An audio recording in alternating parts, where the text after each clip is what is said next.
Thanks, Tony.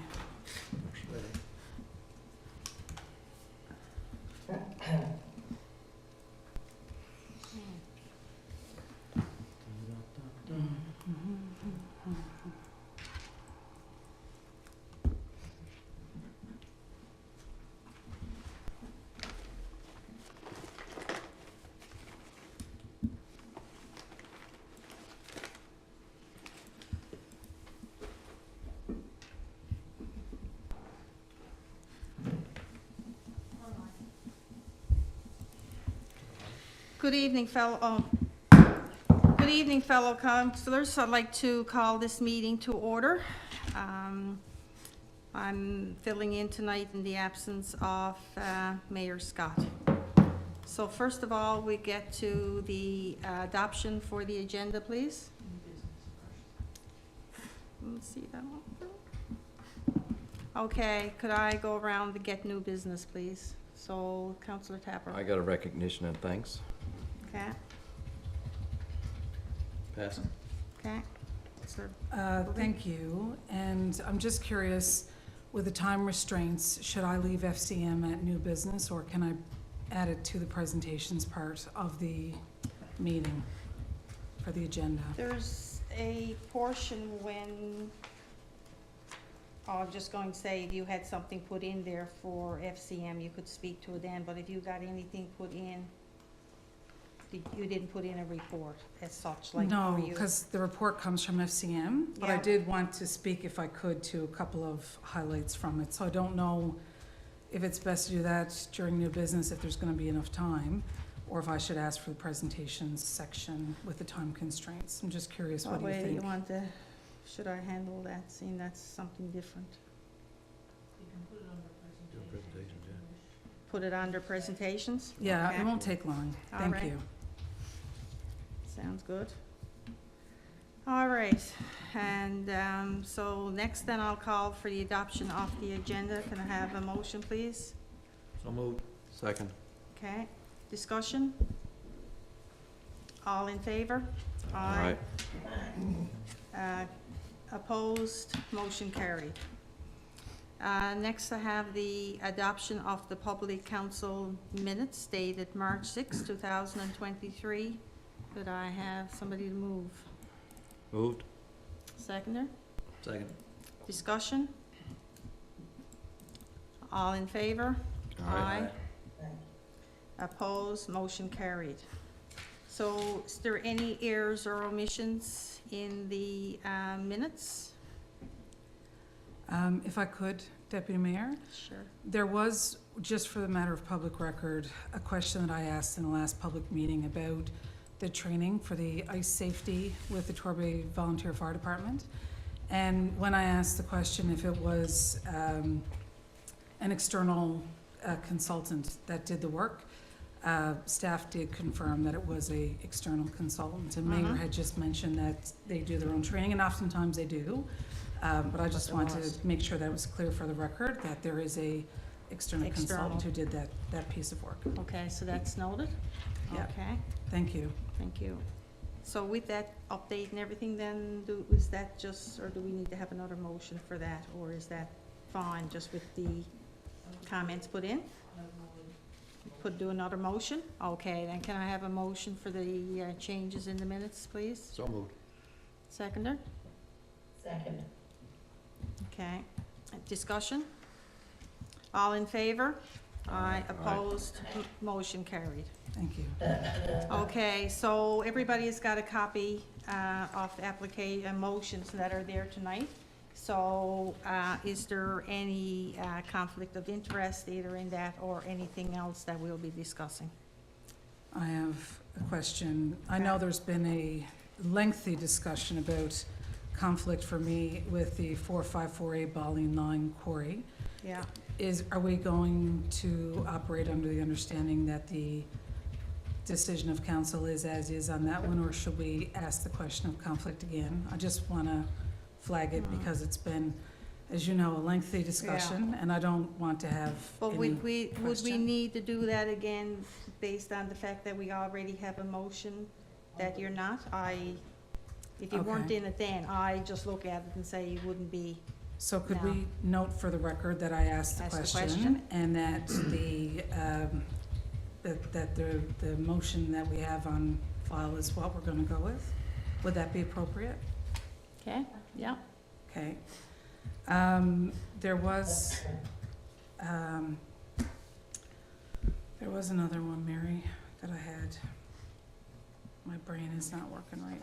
When we hit it, I'll let you know. Sorry. Professional development. Yes, thank you. Thank you. The Mm. question of the professional development motion. I asked the question of staff earlier because I have been voted to be in a conflict to speak about FCM, but FCM is part of what's being motioned in that motion of council. So when we get to that item, thank you very much. If we could address that, I appreciate At it. that point in time? that's Okay, fine. all right then. Thank you. Okay. So next we have the proclamation that Councillor Pollard has. Thank you, Worship. This is the Purple Day for Epilepsy, March 26th. Whereas Purple Day is a global effort to promote epilepsy awareness in countries around the world, and whereas Purple Day was founded by 9-year-old Cassidy Megan of Nova Scotia, who wanted to let people know that if you have epilepsy, you are not alone. And whereas epilepsy is a chronic neurological disorder which affects each person differently, estimated to affect more than 10,000 people in Newfoundland and Labrador, over 300,000 people in Canada, and 50 million people worldwide. And whereas 1 in 10 persons will have at least one seizure during their lifetime, and whereas the public is often unable to recognize common seizure types and unable to respond with appropriate first aid, and whereas Purple Day will be celebrated on March 26th annually to increase understanding, reduce stigma, and improve the quality of life for people living with epilepsy throughout the country and globally. Now therefore be it resolved that I, Deputy Mayor Thorne Goss of the town of Torbay, do hereby proclaim March 26th as Purple Day in an effort to raise awareness and understanding of epilepsy and to support all those who live with seizures each day. So moved. Second. All in favor? Opposed? Motion carried. Okay. Next is presentation, so we've got the Northeast United Soccer Club, is there? There's no one here. So that's going, okay. And next then we have Councillor Appleby, the FCM. Thank you. So I just wanted to note that I attended the FCM board meetings in Ajax since we've met here last. And it was great to be able to attend and participate in person. There were a couple of really cool things that happened that I just want to bring to council's attention tonight. Our normal business will be provided when I do get the written update from staff, as always. That'll be included in our package. But one of the really cool things that happened while we were up there was International Women's Day happened to be on the 8th of March. And myself and Councillor Amy Cody, who is also the president of MNL, the FCM president, Tanine Rudick, and a councillor from Calgary, Courtney. Courtney joined us as well, and he was the only man on the panel.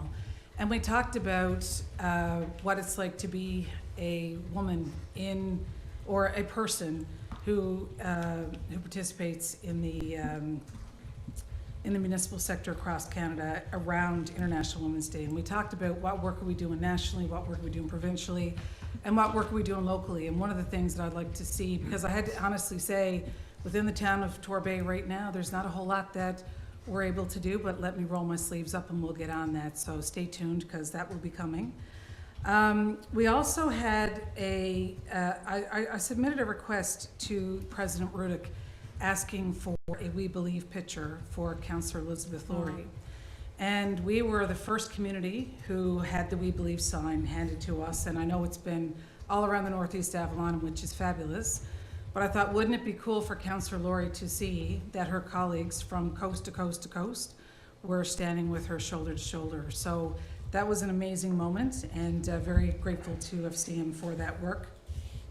And the last thing I wanted to share was that I was given the opportunity to give the update from the Standing Committee for increasing women's participation across Canada. And it was a well-received report, and it's nice to see that there are calls of action in there, and FCM is making space to have the conversation about how do we get people in the sector, how do we keep people in the sector, and how do we minimize barriers to have women participate in the sector. So with that, I'll just put another plug out for our FCM Resource Library. That's there with all kinds of information about how to run, how to fundraise, what you can do. And there'll be a formal report and update that will come when I do receive from staff.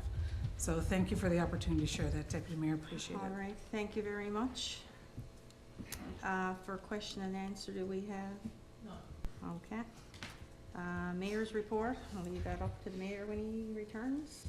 Business arising, the report that's in there, if anybody got any questions or concerns or anything on that?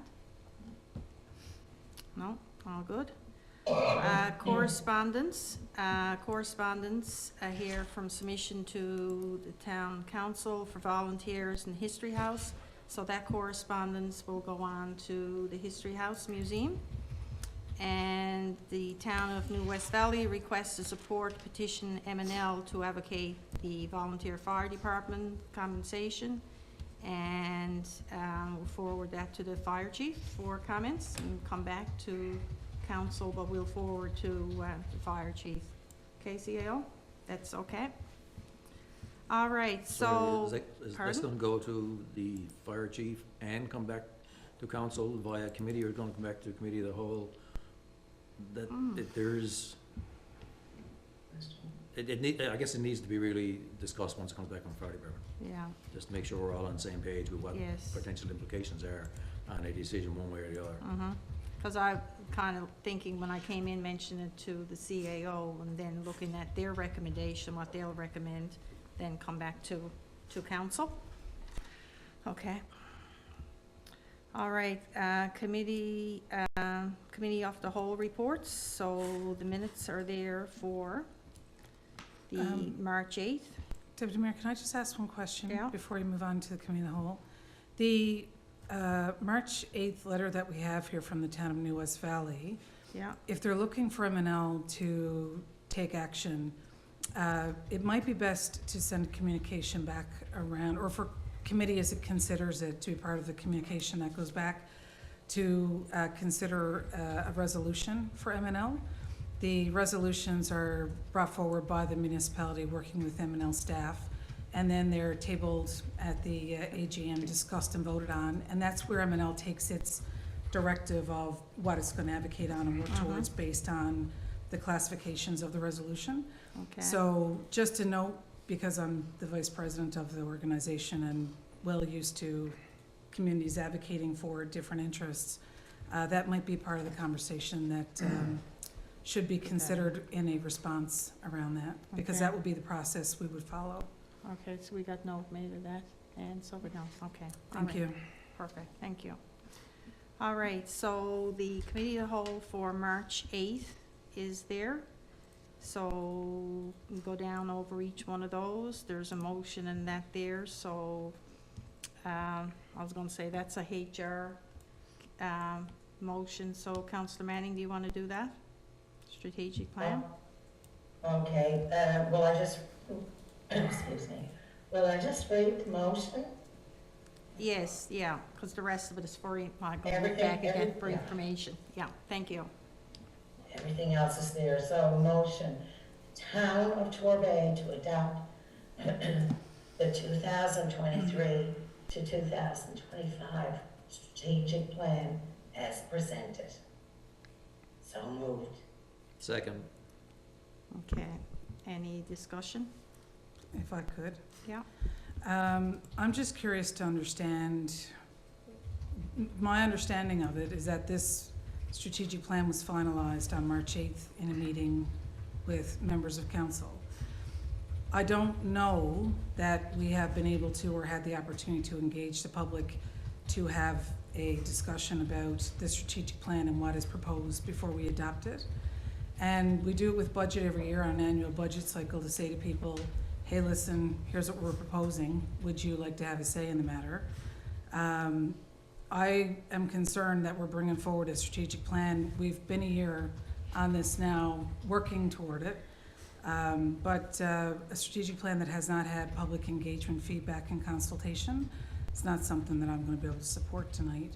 So I'm just curious if we want to have a conversation about maybe engaging the community and offering that opportunity before we adopt it. I think it's important, this is a 4-year plan that we're talking about to set the direction of council. So I'll put it back to the floor for discussion. All right, anybody else got comment? Yeah, I think we've been at this now in a year and a half, and that in itself is ridiculous, Yeah. you know, for that kind of time frame. Mhm. We're heading to midterm. But so, you know, again, if there was any question about public consultation, it should have come up within that year and a half, you know. We're at a place now where we finally got council together, at least a majority of council, to get this presented, and I'm in full support of this going ahead as is. Anyone else? Yeah, we're a year and a half in, I guess, really, to where we are. And I understand where Councillor Appleby is coming from in terms of the public consultation and input, and I think we do that through budget time, and there should be opportunities for the town to participate in the strategic plan. I don't have a problem adopting it. I think once we circulate it, we should ask for feedback from residents and take that under advisement and then go from there. I don't think the plan has changed significantly from actually the last strategic plan, and my concern is that we get it out there and get the two major priorities out to the water and wastewater issues, put forefront and center so that we know that they're our greatest focus going forward. So I'm fine with letting it go as is, just because if we delay it again, we're gonna be, you know, let's say at least another 6 months before we get the plan done, then we're almost to the end of this cycle, so.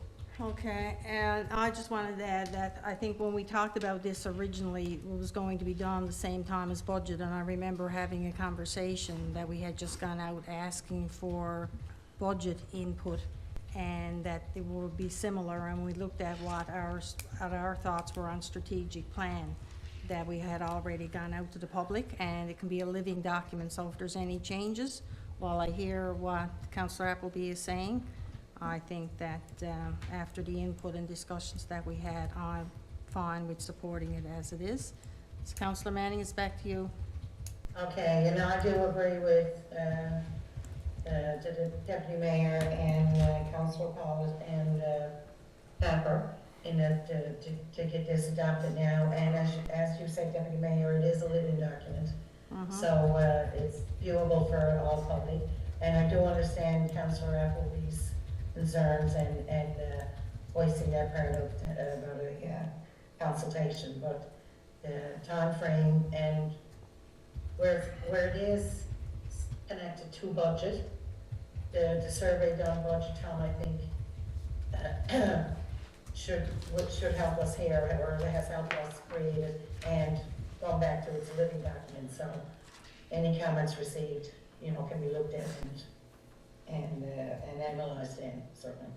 Okay, thank you. So all in favor? Aye. Opposed? Motion carried. Thank you. And the next one? Next committee of the whole was on March 13th. We need to adopt those minutes, Deputy Mayor. Okay, so we need another motion just to adopt the minutes. Okay, can I have a motion to adopt the minutes for March 8th? So moved. Seconder? I'll second. Okay, discussion? All in favor? Aye. Opposed? Motion carried. All right, so the next one is the Committee of the Whole minutes for March 13th. And Mayor call meeting, okay, sorry. Just adoption of the minutes. Just there's a motion there. So that motion that's there, what, That was a declared, meeting. okay, all right then for that. Okay, so can I have a motion to accept those minutes, please? So moved. Seconder? Second. Okay, discussion?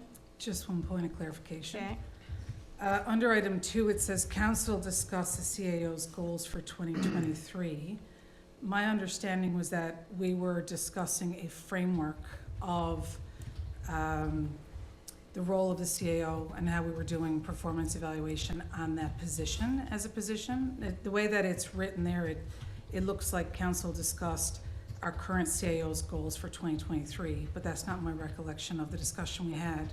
And I asked that question specifically during the meeting, and it was very clearly said to me, we are working on the human resources piece that needs to be set out for the position and the performance evaluation work that would be done for the position. So I just wanted to clarify that because I think we need to be clear on what we're doing with the communication. You want to answer that, Councillor Manning? Okay, well, in regards to what you just spoke to, Councillor Appleby, we did go over the framework, and we did discuss the goals and expectations. We went down through it. There was also a request that went out to councillors for feedback on that, and until, what was the date? Monday we met, Tuesday. Thursday. Any, sorry? Was that Thursday, whatever date Thursday, Thursday was, was it? yeah. Okay. And we requested feedback back, so we didn't receive any feedback, but it's still in draft format, and we're still working on the final draft of that. And that's how it is. Did that answer your question? Thank you. Yeah, it was, I just wanted to clarify that my understanding of what we were talking about and what we worked on was the stuff around the position. And the way it reads here, it reads like it's the current CAO, but the focus was of the position, and that was the conversation that I recalled. So I just, maybe I misunderstood, but that was my recollection, so I just wanted to make sure the language was clear. Is that then the wording is the CAO goals and expectations, or is it that's what we did discuss, so. Yeah, the only thing Yeah. I would change, if I could propose an amendment, would just be council discuss the CAO position goals. Or, because what we talked about, as I recall, was performance management, and we talked about the position and the job description. And the goals for 2023 were part of that discussion that Councillor Manning is talking about for feedback. But the way that it's written here, it looks like it was specific to one person when the conversation that we had, because I asked for clarification on it, and I was told in the meeting that it was for the position. So I just want to Exactly, yeah. clarify that part of it. That's all I'm looking to Okay. do. All righty then. So, all in favor? Aye. Opposed? Motion carried. All right, so next we have our committees and planning and land and use development. Councillor Tapper? Okay,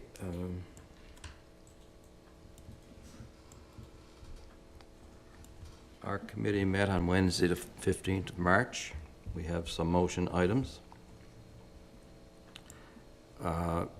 Motion number 1 is C2023-007, 120 to 126 Boleyn Line, residential infill RI land use zone, consolidation of property for development of single dwelling, regulations 47 and 49. So the town of Torbay is in receipt of an application to demolish an existing cabin at 120 Boleyn Line, consolidate this parcel with the adjacent parcel to the west of 122 to 126 Boleyn Line, and construct a new single-family dwelling with on-site well and septic services. The application was processed in accordance with regulations 47 and 49 pertaining to a change in a legal non-conforming use and development of an existing lot that is deficient in a minimum required lot area. In keeping with Regulation 49, the application was subject to public notification. One written representation was submitted. Flood committee members and a detailed background report, including letter of concern, is attached for reference. So our recommendation from committee. The committee reviewed the background report prepared, while the committee noted that Regulation 47 is a regulation that has not been used very much. The committee also noted that the proposal is bringing the development close to compliance. The committee recommends bringing application C2023-007 forward to Council with recommendation for conditional approval. Therefore, the following motion is tabled. Motion to conditionally approve application C2023-007 for the proposed demolition of the existing cabin, consolidation of property at 120 and 122 to 126 Bowling Line, and the construction of a new single dwelling unserviced in accordance with regulations 47 and 49, subject to the requirements of Torbay development regulations and standard conditions for residential land consolidation and home construction in the town of Torbay. So moved. Seconder? Discussion? Just a question. Councillor Tapper, you said bring it close to compliance. Where are we missing compliance in this application? Close to, I'm just curious, where is that gap, if I I could guess ask? I'll refer that to Julia. She has the mapping. Thank you.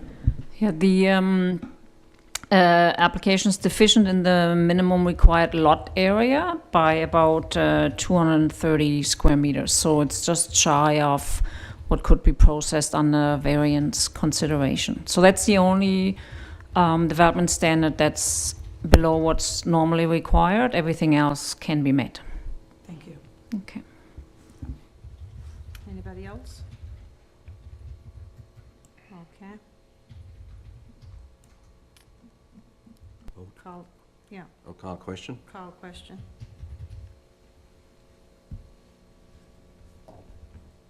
Good, all in favor? All right. Okay, All in aye. All looking at We're one another. waiting. Waiting to see who goes next. Yeah. Who's on first? All in favor, right here. Opposed? A motion carried. Thank you. On the Okay, next one. motion to C2022-110, 1229 to 1235 Torbay Road, mixed development, mixed land use zone, consolidation of property and building extension for expansion of storage facility, discretionary use. The town of Torbay is in receipt of an application received November 16, 2022, proposing to consolidate property at 1229 and 1235 Torbay Road to construct a 360-meter, 3.875 feet extension to the existing story facility at 1229 Torbay Road. The applicant is proposing to expand the existing use, which includes interior and exterior storage of construction/rental equipment. The business currently maintains its own fleet. The applicant is proposing to convert to a fully electric fleet plus offer the maintenance of other electrical vehicles and equipment.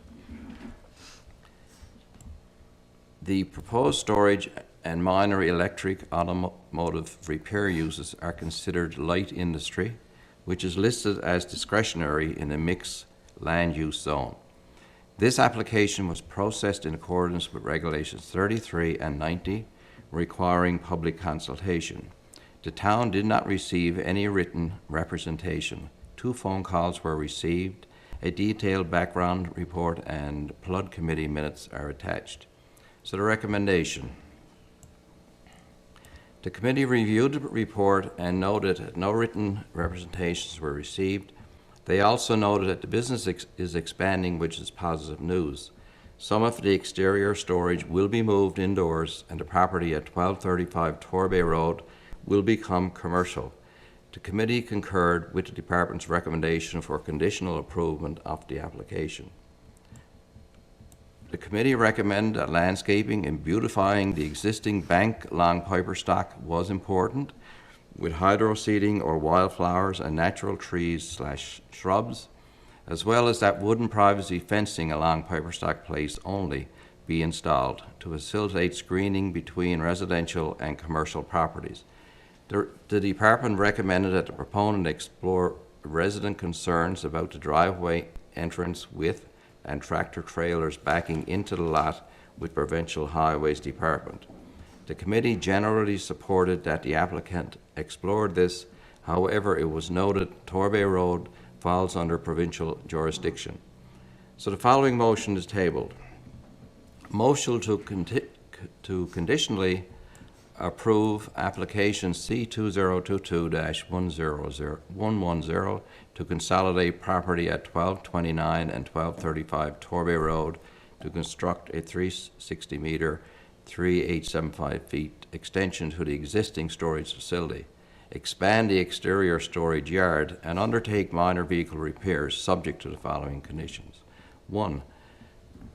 The development meeting the standard requirements for consolidation of property, commercial/industrial construction, and used in accordance with the Torbay Development Regulations 2015-2025 and mixed land use zone.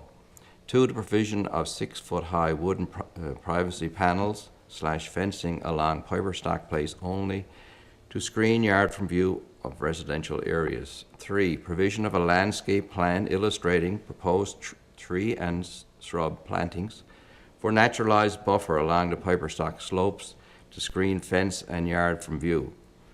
This shall include topsoil layer and sodding, hydroseeding, wildflower mix of the slope, and some natural tree and shrub plantings. 4. Maintenance of the existing treed buffer along the western boundary. 5. Submission of stamped engineering, site and grading drawings including stormwater calculations to ensure zero net runoff conditions are maintained. The engineering drawings shall be submitted for review and approval by the town of Torbay. 6. Service NL approval for fire, life safety, and accessibility and well and septic system. 7. Cherry pickers be kept stored in lowered position when possible. 8. Copy of full set of building/floor plans. 9. Consolidated survey of property. 10. There shall be no storage in the front yard along Torbay Road. 11. Lighting shall be designed so as not to be pointed towards area residential properties. 12. The developer shall explore with Transportation and Infrastructure Department to determine if driveway can be widened to improve tractor-trailer movement onto the property if possible. So moved. Second. Discussion? I'm sure there's only discussion. I wasn't at the meeting, so I didn't get into all the conversation. I did have a conversation with Director Schwartz this afternoon. This, I think, will solve some of the issues we've been having overall, and there's a lot of thought gone into, I guess, my decision to, I'm going to say yes to it, but there's a lot of thought gone into it and rationale. It has been, I'll say, a piece of property that has some contentious issues over the past number of months and maybe even years, and we knew some of the issues that we had been dealing with, we were trying to get at the end of the day because of the piece of vacant property. I think this addresses the piece of vacant property, and I guess to that point, I had asked that if we can include in the requirements the fact that we would want to see the landscaping done and the privacy fence erected at the time of footings of the building, so that we don't get into a situation where the building is up already and we find ourselves in the same predicament we're in now, where there was a refusal to do additional work around the building and put up a privacy fence. So I think that needs to be a stipulation. So I'll ask if we can put a friendly amendment in there to make sure that the privacy fence and the landscaping gets done in conjunction with the footings of the building before we issue a permit to actually erect the building. And I think if that comes out, that'll take care of a good portion of the issue that we've had in terms of trying to make sure that property gets beautified. I know there was also some issues there in terms of the use of that property and what it would look like, and whether we should have, enforced. And enforcement is something that is a long road and is a messy road and is a road that at the end of the day would probably end up in the same boat we are at the present time, and that the property could be put back to where it was previously, then a person applies for it and we approve that, yes, there's going to be a commercial out there, and then it gets all built up again, and here we are today with approval to go ahead and increase the size of the building lot. So I'm fine with going ahead, but I think I guess the bottom line for me is that the landscaping or the issues, the main issues that we had in terms of the visibility and landscaping has been done prior to the approval beyond the footing. Sorry, long-winded, I don't know if it helps or not, but that's where I am. Are you proposing a friendly amendment? Yes. I am. And condition that fence and landscape be completed at footing time for the building, prior to Okay. building So- permit. And seconder? I second that. Okay. Yeah. All right. All in favor? Aye. Aye. We're voting on the friendly Opposed? amendment? Yep. Yeah. Yeah, fun for the friendly amendment. Yeah. Okay, so, So, although I'm very happy to see that we are addressing some of the concerns here around stormwater management, and, I mean, you know, I've brought forward to this chamber complaints from residents who have experienced stormwater management issues as a result of development in this space. So, you know, from my perspective, that's definitely positive. However, the language of storing the cherry pickers in a lower position when possible, that's one of the biggest issues that residents in the area have had around that they've talked about. One is the aesthetics, the other part is the impact on their personal property. And they've said these cherry pickers have been stored up. Another question I have is why only two sides are we looking at having a wooden fence? You know, there's been a long-standing discussion with the resident adjacent who was told there would be a tree buffer and a privacy fence there. And I've been up there myself to see the situation, and there's been issues around that. The biggest reason why I'm very concerned about an expansion to this property is safety. And, you know, we've had this discussion about this property before. I've seen it myself. You've got great big tractor trailers trying to maneuver in a space to get in and out of that. If you look at the access on the side of Piperstock, that's right in front of homes. From a safety perspective, that doesn't make sense to me. And although I'm very happy to see that we're going to require stormwater management, it's not sufficient for me to be able to vote to approve this approval in principle at this time. And I think that, you know, Councillor Pollard does how like much? concerns about, okay. can I finish, please? No, I was just asking, because she's got the timer on there. I was just looking. Okay. Yeah. So, yeah, Go I ahead. just have concerns about this as presented, and I'm sorry I can't support it. Thanks. Okay, thank you. All right, anybody else? Councillor Manning, you got any? Okay.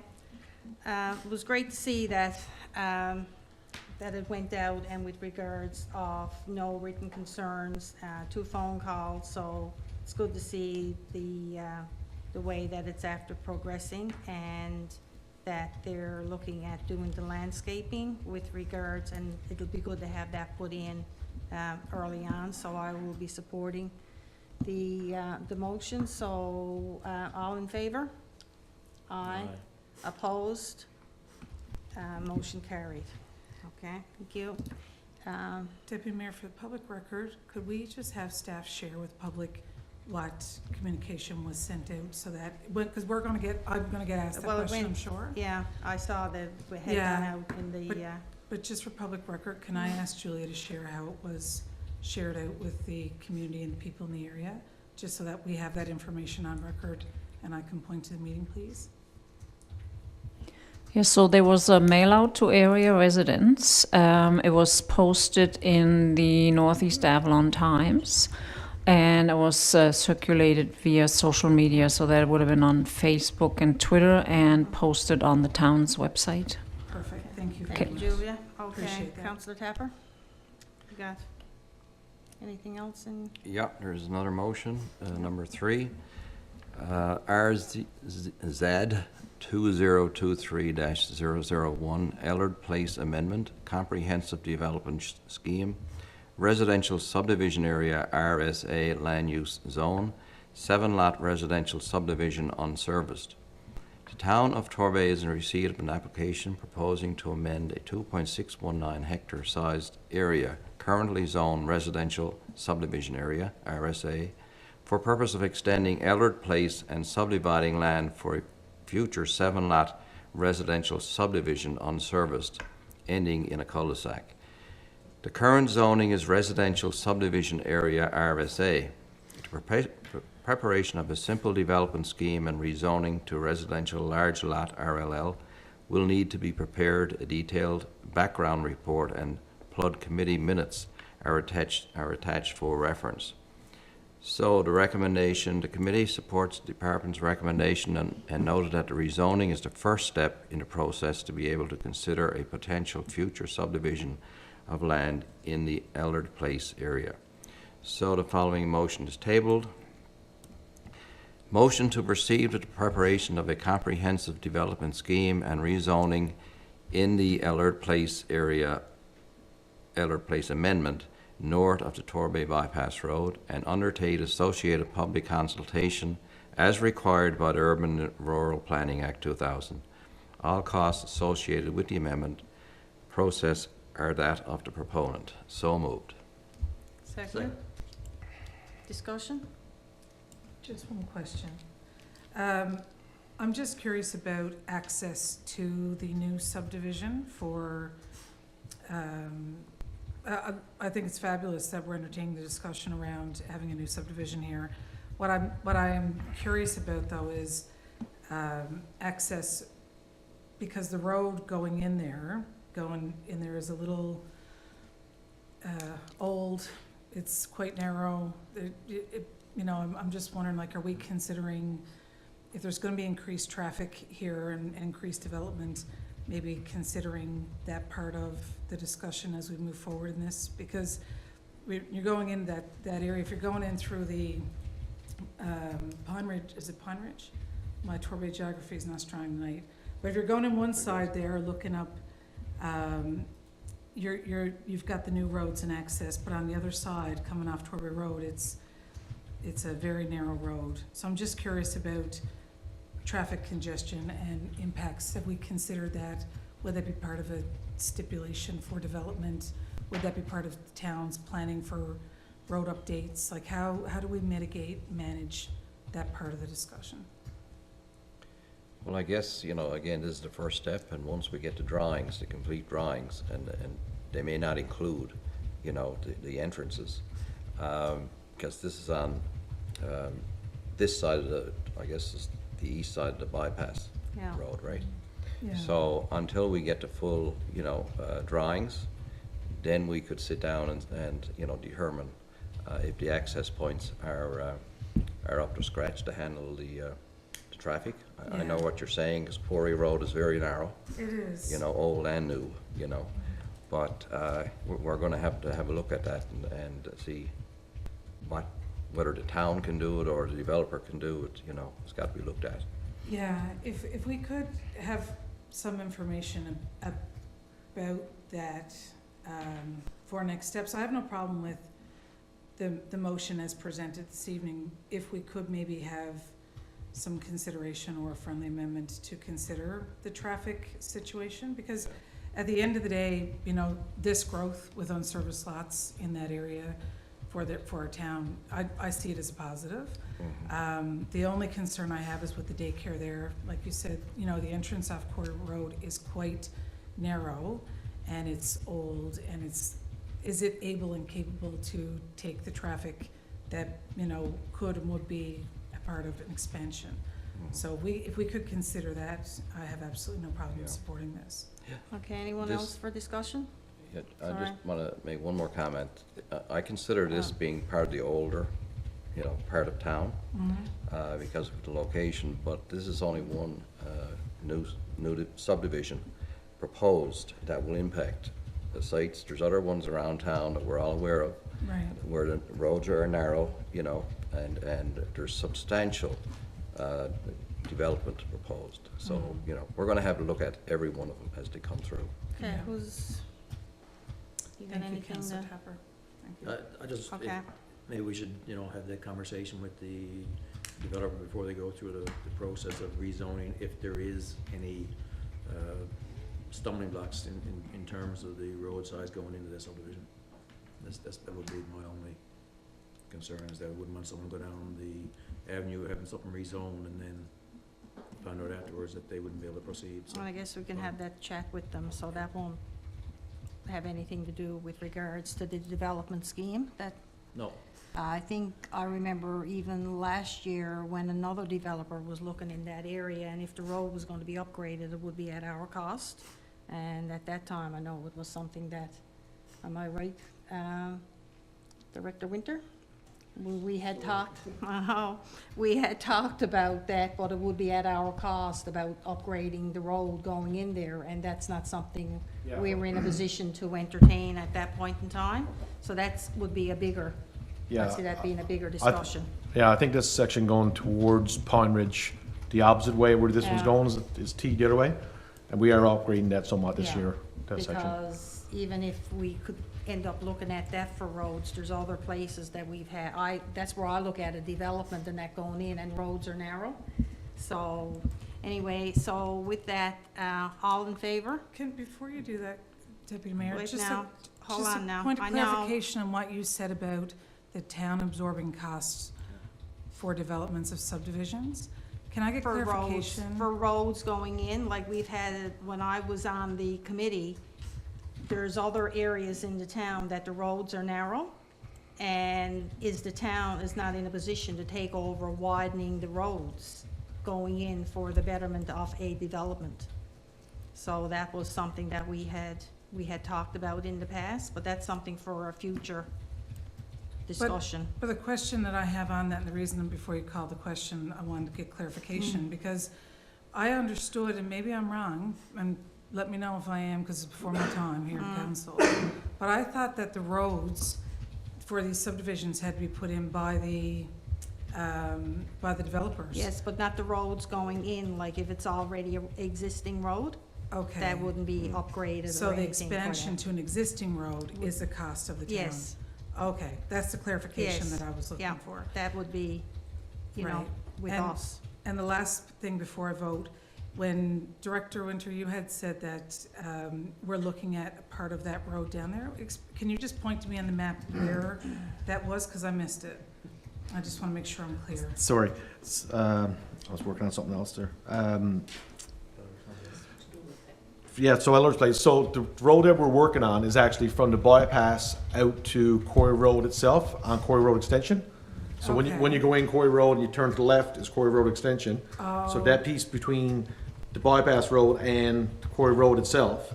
So then Eller's Place Right, I know is where it actually, is now. it's gonna be a T intersection there, so Eller's Place goes up Yes. to the right okay. or to the east. My Torbay geography is getting better now. Yeah. So- Yeah, Okay. that's part of our roads improvements All project. right, thank you. And that's one of the ones that Deputy Mayor is referring to a few years ago, when the development further in was developed and you came through Pine Ridge itself, there was a section of the road that was outside of their development area that the town said they would look at in the future, and that's what we're doing now as we move forward. Thank you. Okay, all in favor? Sorry.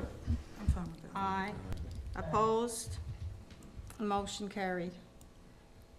Okay, there's a few others that I just want to touch base on. The number 7.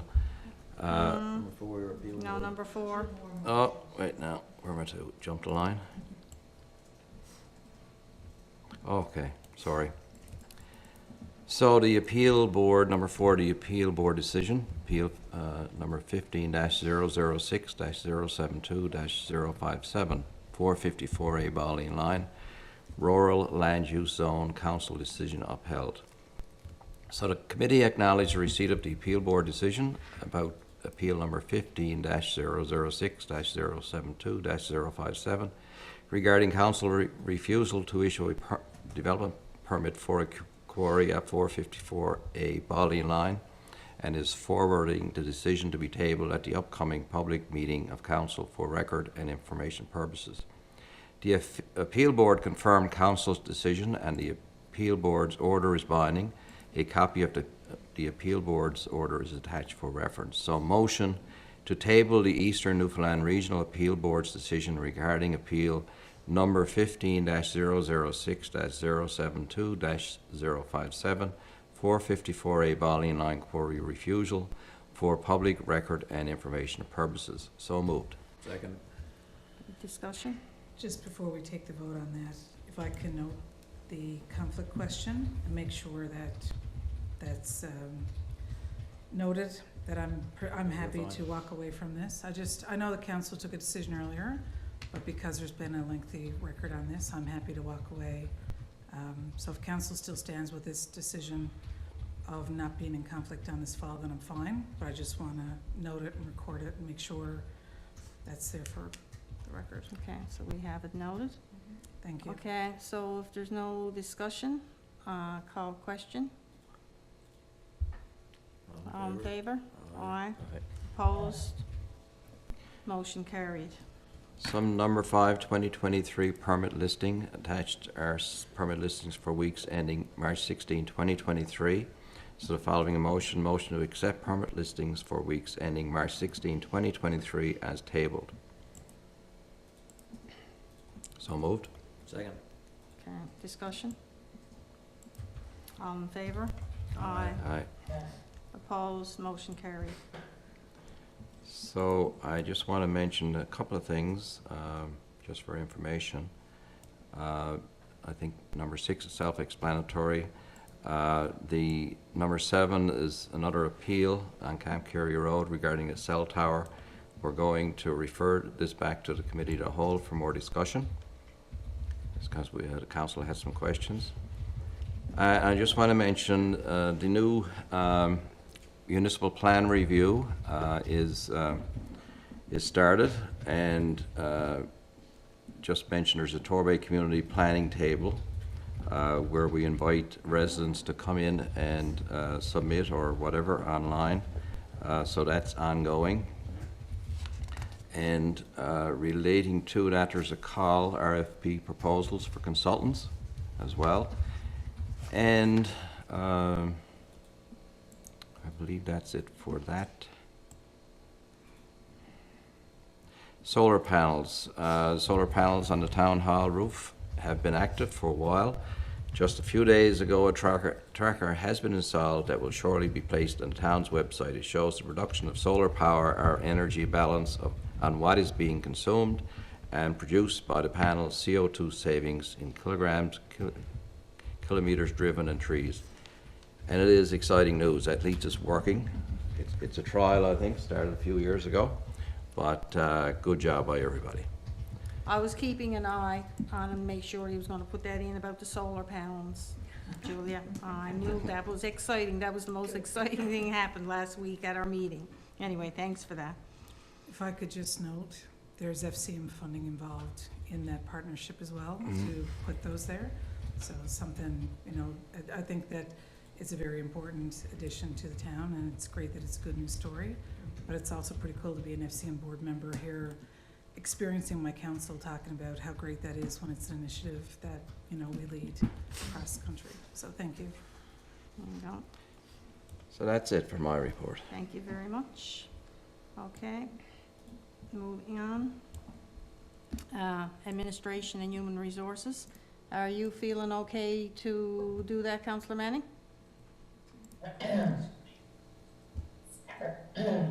Sorry, it started, I'm not sure how long I can go on talking. I know, because if you want, I can get Councillor Tapper to take over the chair if you want me to do it, because I know it's hard on your voice, but you let me know. Yeah. Okay. Sorry, I'll try to get through it. So, first memo is dated March the 16th, 2023, to the mayor, deputy mayor, and councillors from Don Chaplin, CAO. Can I just interrupt? You don't need to read out all of that, Rhonda, because Okay. it'll be too hard on you. If you could just make it through the motion, it would be Motion good. Yeah, no, that'd be good. Thank you, council, for understanding. Mm-hmm. I know they're quite happy here at my household. Yeah. Okay, motion number 1, further to motion number 060-17, that the town of Torbay adopt the revised remote meeting policy as presented, effective March the 21st, 2023. So moved. Second? Okay, discussion? Yeah, if I can, and I'll set my timer on this one. I have a concern about this motion. I've sent an email to all of council for consideration before it came forward. And it says in here, the maximum number of remote meetings attendance for a councillor in a given year shall be 3 unless otherwise approved by council. I have sent an email to all of council citing a case whereby restrictive policies were adopted in another municipality. And it actually ended up in court with taxpayers and the councillors' money being spent, only to find out that the act, at the end of the day, supersedes any policy development that is created by the town. The act is very clear. It states if you can be seen and you can be heard, that you can participate virtually. And my concern here is, how is it that we are going to have a policy whereby we're going to say that a decision has to be approved by council to be able to participate past 3 meetings? So if I'm home and I'm sick and I've used up my 3 meetings because I've got 2 small kids and I'm a single parent, then is council going to put off the public council meeting to have another special public council meeting so council can decide if I'm able to participate virtually or not? Because there's not a decision made of council. It was not made in this public chamber. So just following the act and how we do our business in and of itself requires, from my perspective, that this policy go back. We talk about being an inclusive community. An inclusive community means enabling people to come sit in this chamber who reflect the community. I'm a single parent. I work. For me to be able to participate at this council chamber, there are times when I do need to be able to participate remotely. If my ex-husband's at sea and my son has to go to his basketball at the Common and his grandparents have to pick him up, I can't be here in the chamber to make that happen. It doesn't make me any less effective as a councillor. It doesn't make anybody participating virtually any less effective. We've gone through 3 years of COVID, and we've got a legislation that says here's what you can and can't do. Yet this council is bringing forward tonight a policy that says you cannot participate virtually without the permission of council to do so. I think that this needs to go back. I think we need to have another look at this policy again, and I don't see how it reflects encouraging people in the community to come and participate. The last thing I'll say is it's public knowledge that I experienced mistruths being told about me in the public chamber. I actively did not participate in this chamber because of that. I don't see it reflected here either. So I have very serious concerns about the negative impacts to the ability to be able to participate if council adopts this policy tonight, and those are my comments. Thank you. Anybody else got any? Yeah, I Okay. gotta speak to it. I struggle with the whole remote policy for many months prior, before it was, when we first talked about it, even when we started going down the road with COVID and everything else, and I went back to the act, and it says council may permit, and at this stage in, I guess, the world and the openness and transparency and to help folks who, need accommodations for certain things, I can't see how we could not allow remote, especially given the fact that we operated away for a couple of years under COVID. The act itself, outside of the remote policy, just puts the onus on councillors to attend one meeting in a 3-month period. It means you can't miss 3 consecutive months, and that's the only requirement for meeting attendance that's actually in the act per se. So I can't see how we as council can put a stipulation saying that, you can only attend by three remote events, and that number is pretty arbitrary, and I think while the intention is right, and listen, I'll be the first one to admit things don't operate properly when there's a mixture of people on Zoom and majority people in person. I just don't know how we can do it legally, put something in there that actually restricts someone from attending. I think the electorate has to decide whether or not a person is spending too much time on Zoom and not doing the work for what they do. To Councillor Appleby's point, it doesn't really stop a person from being a good councillor to attend remotely.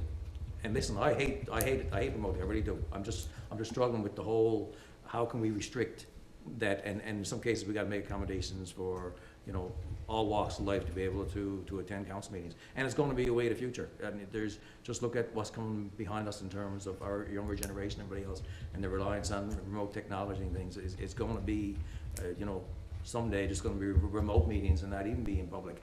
I think this is one place that, you know, the municipalities, the government itself, the big government, should sit down and say, listen, we can't have remote, or we can have remote. It's either, you know, all in or all out. And I think we definitely need, I don't have a problem with the privileged and, you know, special meetings being in, when we gotta do something confidential, do it in person, but I can't see how we can restrict the amount of time that a person can spend, as much as we don't like it. That's just where I am. I just can't get my head around it. Anybody else?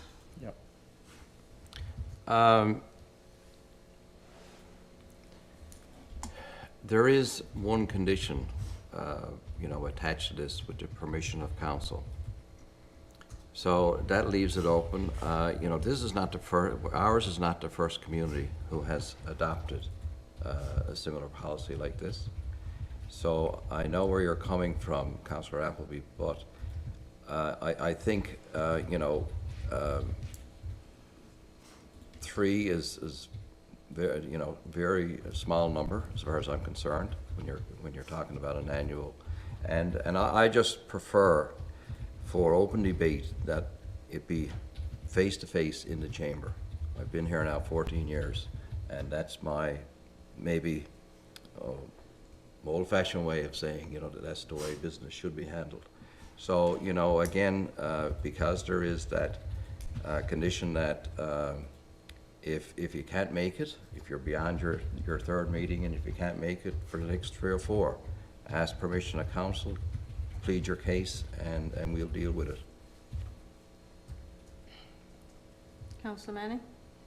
You got Yeah, I understand comments made by all councillors there. I too, want to try on times. I'm a grandmother that has a grandchild living in the household, so I struggle at times, along with other things, you know, holding me back. I do agree with remote meetings, and absolutely it is gonna be a way of the future. But I also struggle with having each one of us councillors being accountable for attending our meetings. As Councillor Tapper just said, you know, that provision, unless, you know, that can be approved by council, if someone has got an issue with childcare, it could be I've got a parent out there that needs care from me. For me to go and say to all my fellow councillors, I'm looking for approval for the next 6 months, for the next year, to attend remotely because I need to be there and available for them when it's needed or whatever. So I feel like the provision is there and it's not restricting. I can't see how it's restricting anyone in the sense that I know everyone's situation is different. But I do believe it makes us accountable, I really do. And I can go either way on this, and I understand both sides of it. And absolutely down the road, there's going to be remote, but there's got to be some kind of way that we as councillors have to answer to, either being in person or needing to do the remote. That's it. Okay, so call the question. All in favor? Aye. Opposed? Motion carried. Okay, next one. All right. This is concerning council professional development request. I'll read the motion. Before we do Okay, that, yes, before you get into that, Yeah. Councillor Appleby, there's, I guess, with. if I could. The question that I've asked on this council has voted me to be in conflict several times in the public chamber around questions when it comes to remuneration for participation at FCM. And the situation with FCM is that the town has to provide resources for physical attendance.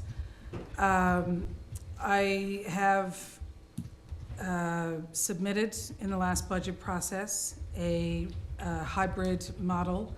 That was not something that made the budget.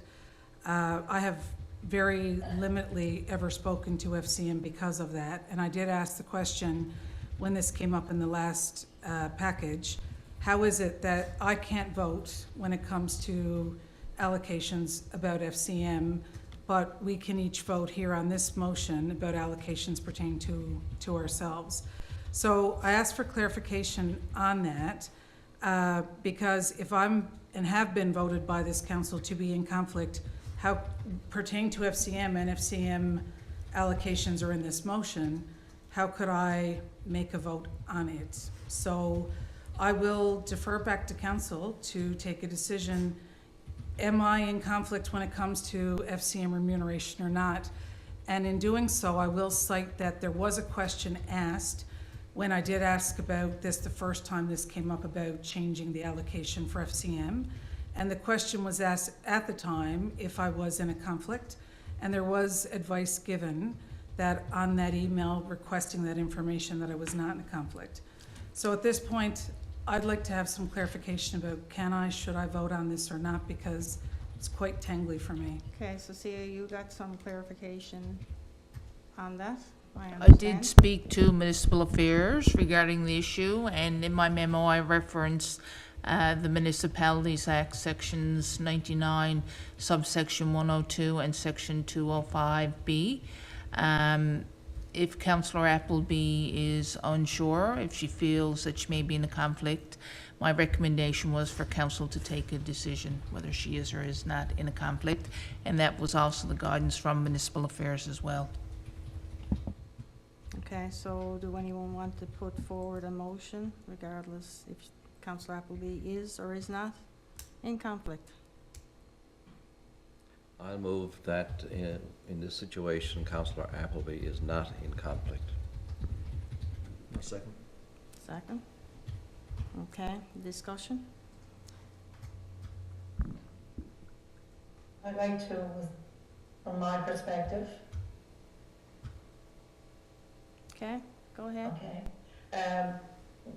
at the end of the motion where the last sentence, it says expenditures will be covered as per the council professional development policy and 2023 budget allocation. I think the request itself is in general as into what each councillor would like to do and what our professional development policy is allowing to each one of us.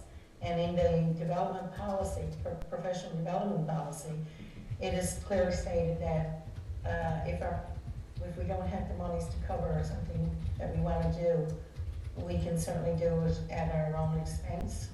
So my point, I guess, in short form is that this request is not just about FCM. It's concerning each councillor's request to attend things, Okay. different things. I'm not sure if that's clear, but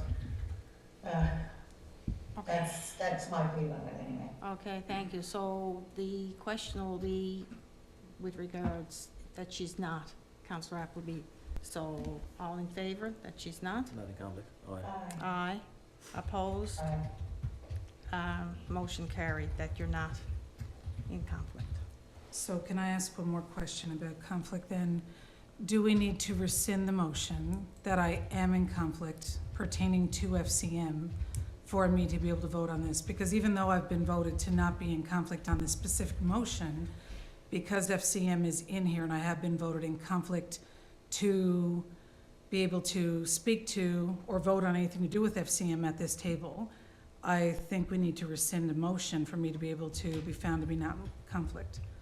Can I speak to, okay, you're going to. The motion that you were deemed in conflict relates to your nomination to the Board of Directors. It doesn't pertain to speaking about FCM. And when I spoke to the Department of Municipal Affairs, I brought that matter up as well, and they said professional development is no different than your remuneration. That's why the sections of the Act are referenced. But again, any member of council can, if they feel that they're in conflict, request a council decision. So the conflict motion that's in place is regarding nomination to the board. And so do I need, for me to speak to that, do I need the, I guess, for you to take over as chair? Okay, so I just wanted to look, I guess, from when we talked about this before, it was strictly towards funding and looking at going for a particular person to FCM, versus now it's all put in there as professional development, and FCM is one of the ones that's involved in there. Is that right, CL? Right, so that eliminates, rather than looking for funding on behalf of the town to attend FCM as a board member. We were looking for participation. So if I can just add that in, so, all right. Can someone explain to me, though, I've never said. This, I know, but this is now, we've got to. No, but I need clarification if I can vote, Deputy Mayor, because I've never said that I felt that I was in conflict when it came to FCM, ever. And I've noted in correspondence that I didn't feel I was, and that we had an opinion that was shared through the CAO about that email when I asked council to reconsider. And even with that information, council decided in this chamber that I was in a conflict of interest pertaining to FCM. So pertaining to the documentation cited by CAO, what she's saying is that if a councillor feels they're in conflict, they ask the question.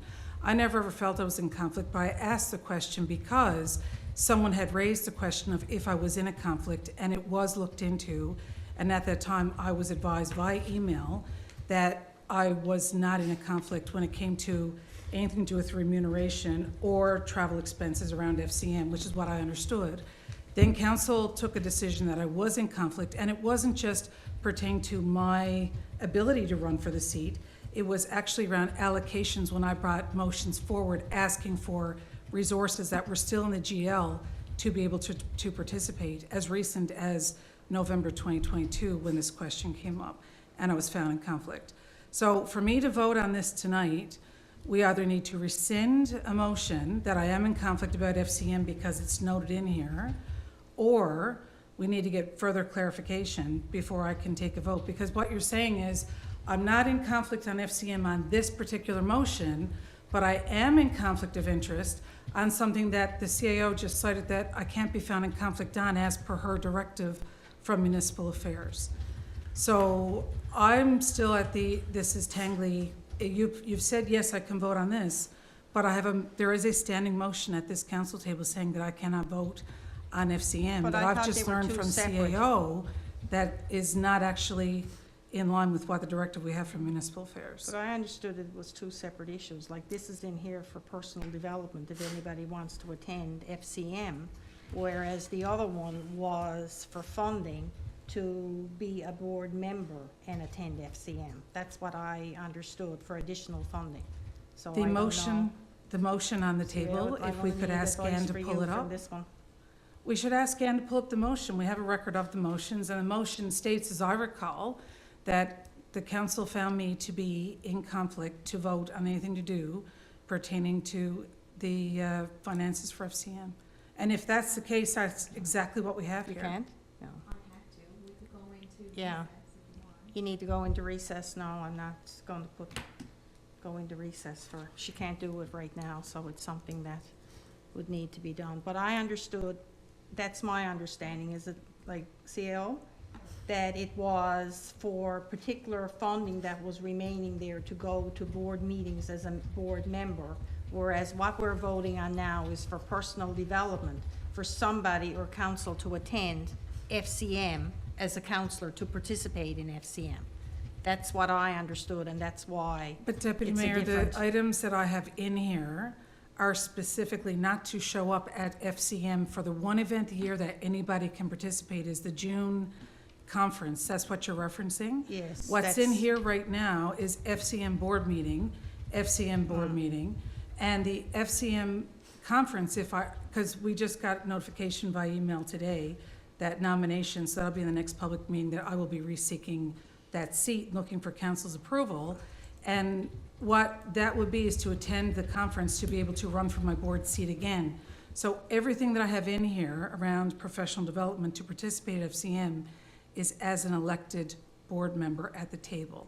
So your That don't- discrimination of to attend FCM in a general sense or to attend as a board member, the three listings that are here for potential participation are all related to functioning as a board member. But it's all relation to the clause that we have, so we're not in a motion right now, so I know we're getting clarification on this, but that's my understanding as per the travel policy and for professional development. And we all can participate long as we are within the allocated resources, or if not, you're on your own. That's my understanding. That's how the policies are done. Yes. So So then- right now, that's, So then the question is, do we need a motion on this? Because if it's already outlined in the policy and it's already allocated in the budget, what is the purpose of this motion here this evening? because in the policy, we said we would bring it back in March for a motion for anyone who wanted to participate and what their professional development request was for the year, providing that it was in the allocated training allotment, was my understanding. Am I correct? Like if I'm not correct in that, so, Can we CAO reference or- the policy, to be clear?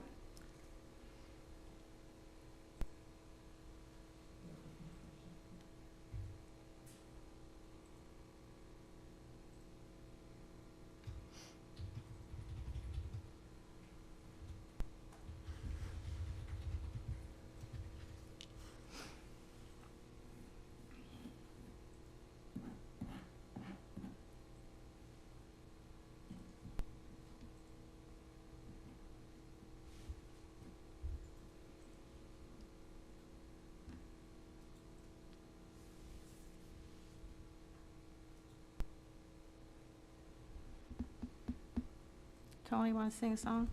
Hmm? Want to sing a song? So the well, policy that's Wanna on sing a the, song?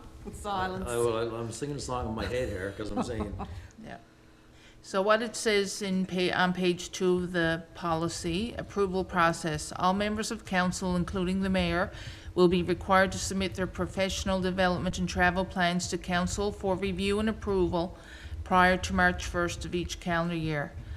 Following submission, each request shall be reviewed and ratified by motion of council, subject to budget availability. Once approved, all members of council, including the mayor, may begin the process of making the necessary arrangements to attend the session. Okay.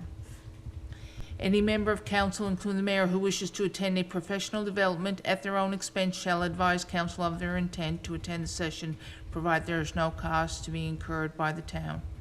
A review of the year-to-date expenditures under the policy will occur on or before June 1st of each calendar year. If budgetary funds remain, a second request will be circulated to all council to confirm interest in additional professional development opportunities for the remainder of the year. The approval deadline for these additional requests must occur on or before June 30th. Any secondary request shall be reviewed and ratified by motion of council, subject to any remaining funds available within this section of the annual budget. Okay. So then Alright, it's so- necessary to take the motion tonight. So the last question then is, if you voted me not to be in a conflict on this motion, how can I vote on it if there's still a standing motion that says I'm in conflict when it comes to FCM pertaining to the items that are here? Because there is still a standing motion of this council. I So- know exactly where you're coming from now, because you've got it listed in there, what you want to participate in for the remainder of this year. Right. And that's, so So- therefore, knowing that, what I know now, so can we change that motion? How do we change the motion that we had saying that Counselor Appleby is not in conflict? Can we withdraw that? Because based on that, what we said, and I'm looking at, she's got it actually listed in what she's requesting for this year. So based on that, and I'm not probably supposed to be talking about this now, I'm looking over at you, but how do we rectify that? So if you want to rescind the motion, you can, I don't have the motion You number, know- but the intent of it, we can. There was the board, The one when that she we ran just for the, done. when Councillor Appleby ran for the Board of Directors. Just for the one that we just, the motion that was just put forward, Council Pepper Yes. said that Councillor Appleby was Was not in conflict. But based on what's in there, and I know where Councillor Appleby is coming, on that attachment is everything that she's requested for this year. That's all included in there. That's correct. So based on that in itself, the fact that that's attached, what we're voting on, it's the opposite of what you, in my mind. So I'm just asking about that, because I know now you could where rescind that Councillor motion. Appleby- Yes. And then Yes, and then it'll present be- another, It yes. will be all the same, because I know exactly where she's coming from when you just said that's attached. But before you rescind the motion that I'm not in conflict on this motion, let's go back to what the CAO just said. She cited in the act that it states that when it comes to council remuneration and council professional development, that there is not a conflict here unless the counselor thinks there is, and I've never said I thought there was. I only asked the question because another member of this council, when I asked the question to reconsider rescinding the motion to support me at FCM before my last nomination, when the travel policy was changed, that email that I sent asking council to reconsider rescinding that, another member of council said, I think you might be in a conflict. And that was looked into, and I have an email in my inbox that says, Councillor Appleby, you are not in a conflict on this email. So the question I have is, should we, based on the information that the CAO has just provided to us from Municipal Affairs, have a conflict of interest for me pertaining to this on file for anything to do with FCM if the legislation says that it's not a conflict when it pertains to remuneration or professional development? Because if that's the case, then our votes of me being in conflict don't make sense. They're contrary to what's in the legislation. Like, this was deferred 2 weeks ago. Is this the same motion that was deferred when Norm Absolutely. was here? And here it is back on the table here again tonight. And I just feel that we're no further ahead in what the questions and where we were to with it after. Because this one was deferred, the last meeting, to get clarification on this, so. But Except that respectfully, while everything is listed out here, there is the limits that everybody has Yes. assigned next to their names. That's the policy you're voting on. The fact that everybody put in something saying they want to be there doesn't mean that the money's going to be there. So I can't see how we can approve all these individual line items anyway in that respect, right? We can That- only approve to the amount of whatever Yes. we agreed to in budget. That's what we talked about, and that's Right, what like- was agreed to. That's why the motion is worded the way it is. That was discussed at committee of the whole, that everybody indicated what they would like to attend. They didn't narrow it down to the dollar value approved in the budget. Because they might want to participate and pay for themselves or go on points. There was any number of different avenues that were available, right? And we need to decide on what the, any extra money that's there that councillors haven't used. That's another But that's discussion June. that we need to That's- have. That's June first. That's That comes June, back yes. June 1st. So I know, so it was all put in there like that, whatever anybody would like to have to participate in for the remainder of this year, to put it all in there. I think with the new And we information. need to make this motion tonight to get this. Well, that was my question, and I hate to use the defer word. You know, with so much, you know, going back and forth, is, if we did defer it, would that impact somebody not being able to attend First thing within is the the next couple of symposium. weeks? The symposium Not to is my the next thing knowledge. for me. Yeah, so can we, either defer to the next meeting or have a special because Don and Dan obviously gotta go back and get these motions that were passed for, get clarity on it So and bring it back. is that the reason where council would be deferring, is to confirm councillor Appleby's, the status of her conflict? Our first decision, Yeah, okay. Yeah. I'd like that reflected in the motion then, if that's why we're deferring. Yeah, Yeah, okay. Absolutely. I think before we can take a vote on this, and and to your point, Councillor Tapper, if no one is going to be impacted directly with their ability to participate yeah, yeah. at an event, we need some clarification here about this issue, because I can't be voted in one motion to say I'm not in a conflict on it when it's pertaining to something that I'm already, in previous occasions, been voted in a conflict on, when we Okay. have clarification from the CAO saying that according to her information from Municipal Affairs, that I'm not in conflict at all as per the Act. Okay, So all I right. think it then. needs to be So clarified. I think we all got a good understanding of where we're going with it for the next meeting, if that's, now Yeah, you need to. I can make a motion to defer based on, So, for Councillor Manning, okay. We haven't heard from, and she's there waiting to, Yeah, hmm, still here. okay, I'm just listening to what everyone is saying. And I'm fine as long as it, if it's not gonna affect, say, anyone who's gonna go to the symposium or restrict anyone else from, making any arrangements. When the symposium, May. we had a meeting between now and May, right? You're gonna clear it out. Just well bring back each individual one. Anytime there's a plan to go somewhere, bring to the table. And it falls within the threshold, say yes, if not. Well, we like need to up go here, back and list change all the this stuff. I policy mean, we and got- that on that then, right? It- That's a it's- bigger discussion. It's either that or council's got the freedom to do what they wanna do within their spend there. And that was the intent when we put this motion forward, that we have X number of dollars to spend. You can want to go on everything that's in there, but that's all that the allocation will be from the town. Right. And I think the amount of times that we've gone down over this, that's been my understanding from the beginning and when we got that policy and that in place, like we've kind of beaten that to death. So, anyway, but that's the bottom line, whatever is in there for the allocations, that's what we've got to spend, so.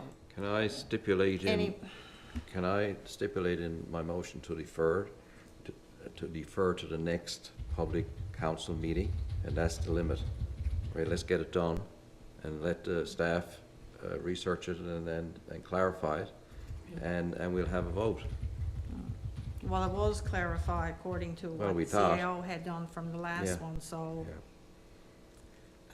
Councillor Manning, you got anything else in your report? Do we need now for that to be deferred, do we need another motion for that to be deferred, so? Well, this one hasn't been read yet, has it?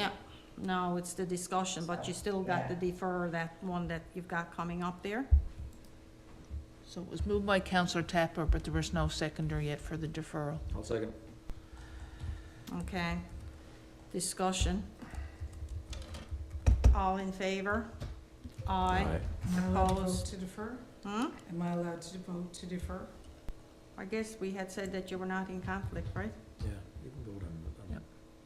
the policy, the person Mm. about anyway, The vote is to defer the motion. yes. Mm-hmm. Yeah, Yes. okay. And we had voted that you were not in In conflict conflict. with the whole motion, that if it had to go through, so. Councillor Manning, Uh, you in yes, in there favor? now. Are you in favor of the motion?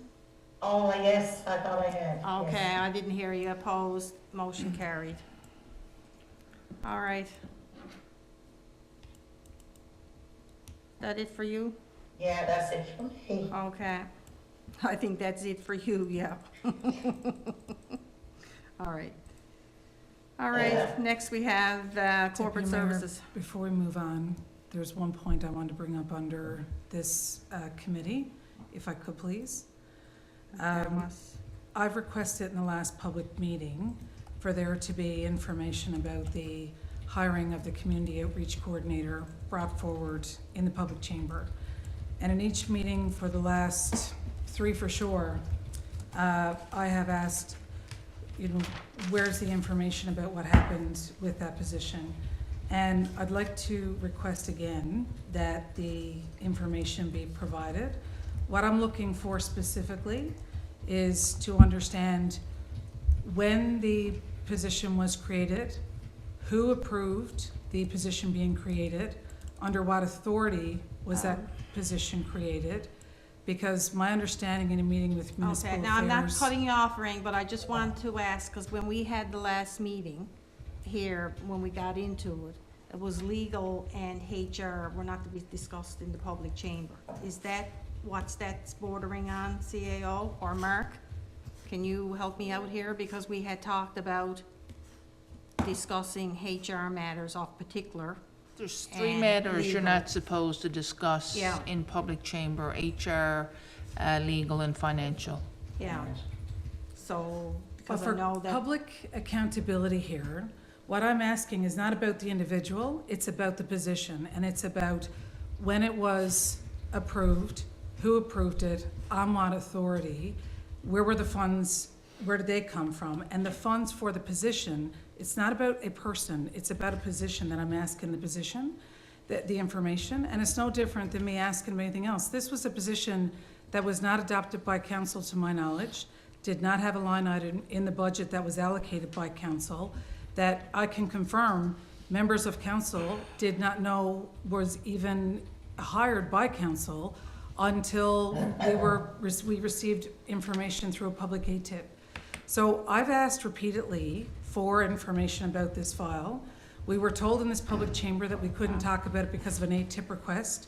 Information came back to council saying that was not true, that we could still speak to providing the information. And I think for the public accountability and transparency on the position, we need to be able to show people that we are advertising and okay, providing equal Counselor, opportunity. I know, it's in there, and, without belaboring it all over again, I know, but I understood that that was something that the CAO and Mark, and that was talked about, was getting into the particulars. So you need to go back and see what you can share on that CAO, that would make it, and bring it back again, because I did see an email, but I that's, did speak to the matter at the February 6th public council meeting, so it is on the video. The questions that I have, though, are beyond the items that were discussed on the February 6th meeting, and all the questions that I asked, when I went to respond to that email today, there's even information, I don't know when this position was hired, under whose Okay. authority that happened. Did it come through committee? The first time it showed up in this public chamber, any information about this position was February 6th, and the closing date for the advertised position, that's not even on our org chart, closed on February 3rd. There's accountability and all transparency right, questions. so we've heard, I know, Deputy Mayor, when we're that's the after third time hearing. I've been cut off I mid-sentence. know, and I'd but like I'm to just finish saying, it's just my repeating sentence. about what was already said, so. I'm asking I'm for just- transparency and accountability Yeah. to the public of the use of our public tax dollars for hiring But you positions just in said that a few Torbay. minutes ago, so I'm just getting on to the next item, so you're going to look into that, and I don't know what else can be done about it, but, no, I got your message when you said it the first time, when you asked the question, so. Thank you. All right, you're welcome, so now it's over to you for corporate services? Thank you. So our committee met on March 2nd. The services report is here. I'll read it into the record. Payroll, regular payroll for 55 employees for the 2-week period ended March 10th, 2023, total $125,295.76. Accounts payable for the 2-week period ended March 10th, 2023, invoices in the amount of $295,598.40 were processed. So we have some invoices for approval. There are 16 operating invoices totaling $280,363.62. Invoice 61877, A. Harvey and Company, $15,162.03. Invoice 2128337, BDO, $6,210. Invoice 2186222, BDO, $5,713.20. Invoice 8815, Cafe Wedgwood, $5,344.63. Invoice February 2023, CIBC Mellon, $24,702.36. Invoice February 10th, 2023, NL Power, $18,038.87. Invoice March 3rd, 2023, NL Power, $19,540.26. Invoice 1512522237A, NARL, NARL Marketing LP, $12,367.77. Invoice March 1st to the 15th, 2023, Receiver General, $42,953.40. Invoice 5502, Carol Tribolt, T-Bolt, Inc., $7,144.04. Invoice W0420737315, Tormont, $9,059.64. Invoice March 2023, Trio Benefits, $16,263.11. Invoice 219546, Triware Technologies, Inc., $5,750. Invoice 218772, Triware Technologies, Inc., $11,132. Invoice 219940, Triware Technologies, $5,508.50. Invoice A0681465, Workplace NL, $75,473.81. So moved for payment. Second. Okay. All in favor? Can I ask some Good questions? question. Oh, sorry, question? This Carol T-Bolt Inc. letter assembly, can we get some information on that, please? I will follow up with the fire chief and get you the information on that invoice. Okay, so that was for the fire department? Yes. Thank you. And just curious, the 2023 payroll assessment for Workplace NL, what is that? If we could just get some clarification. We pay 2.03% of our total payroll in advance based on an estimate to Workplace NL at the beginning of the year. And then at the end of the year, when we do our T4s the following February, they adjust that based on our actual payroll for the year. So that is the amount for the entire year of 2023. So that's the coverage for Workplace NL for the town of Torbay staff? Yes. Thank you. Perfect, thanks. Okay, anybody else got? Just one on the Triware Technologies, the 9 Acrobat Pros and 5 Creative Cloud subscriptions. What is Creative Cloud? Creative Cloud is it's a software package used in like designing reports and layouts, and there's 5 licenses there. I spoke to Noah on that. 3 of the licenses are actually for History House, and I questioned him as to why he needed 3, and he figures he can get away with 2, so I called Triware, and because the license was already activated, they can't deactivate them for this year. We're required to pay for them, but they have noted in the roll forward that they'll only be getting 2 licenses up at History House next year. Each of those licenses for Crowd Creative is about $1,500 each. Thank you.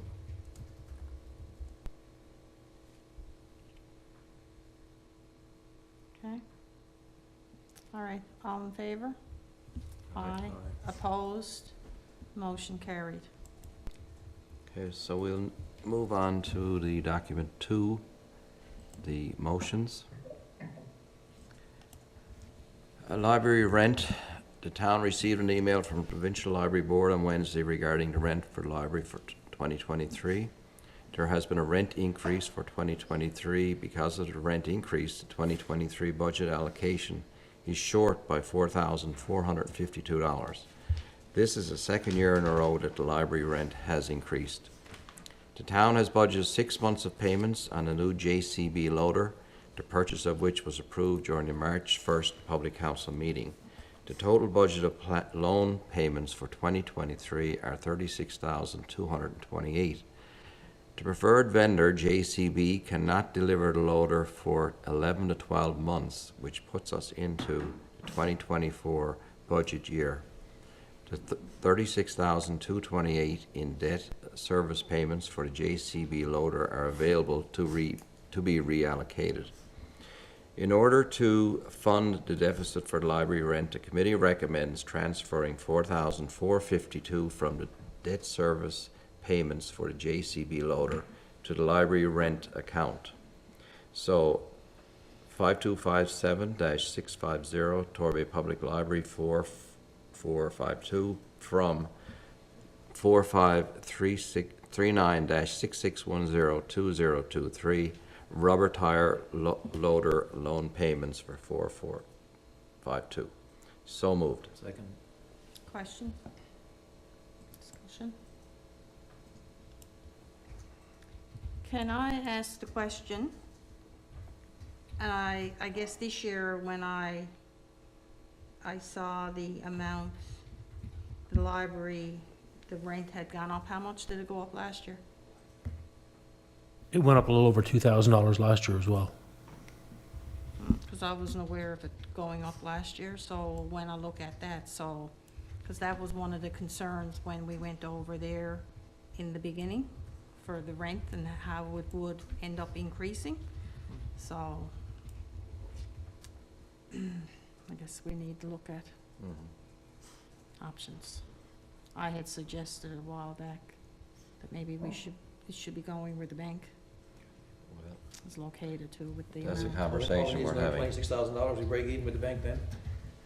I know, but just saying that we need to look at something else with the going up, increasing. Can I, Anyway, I hear you.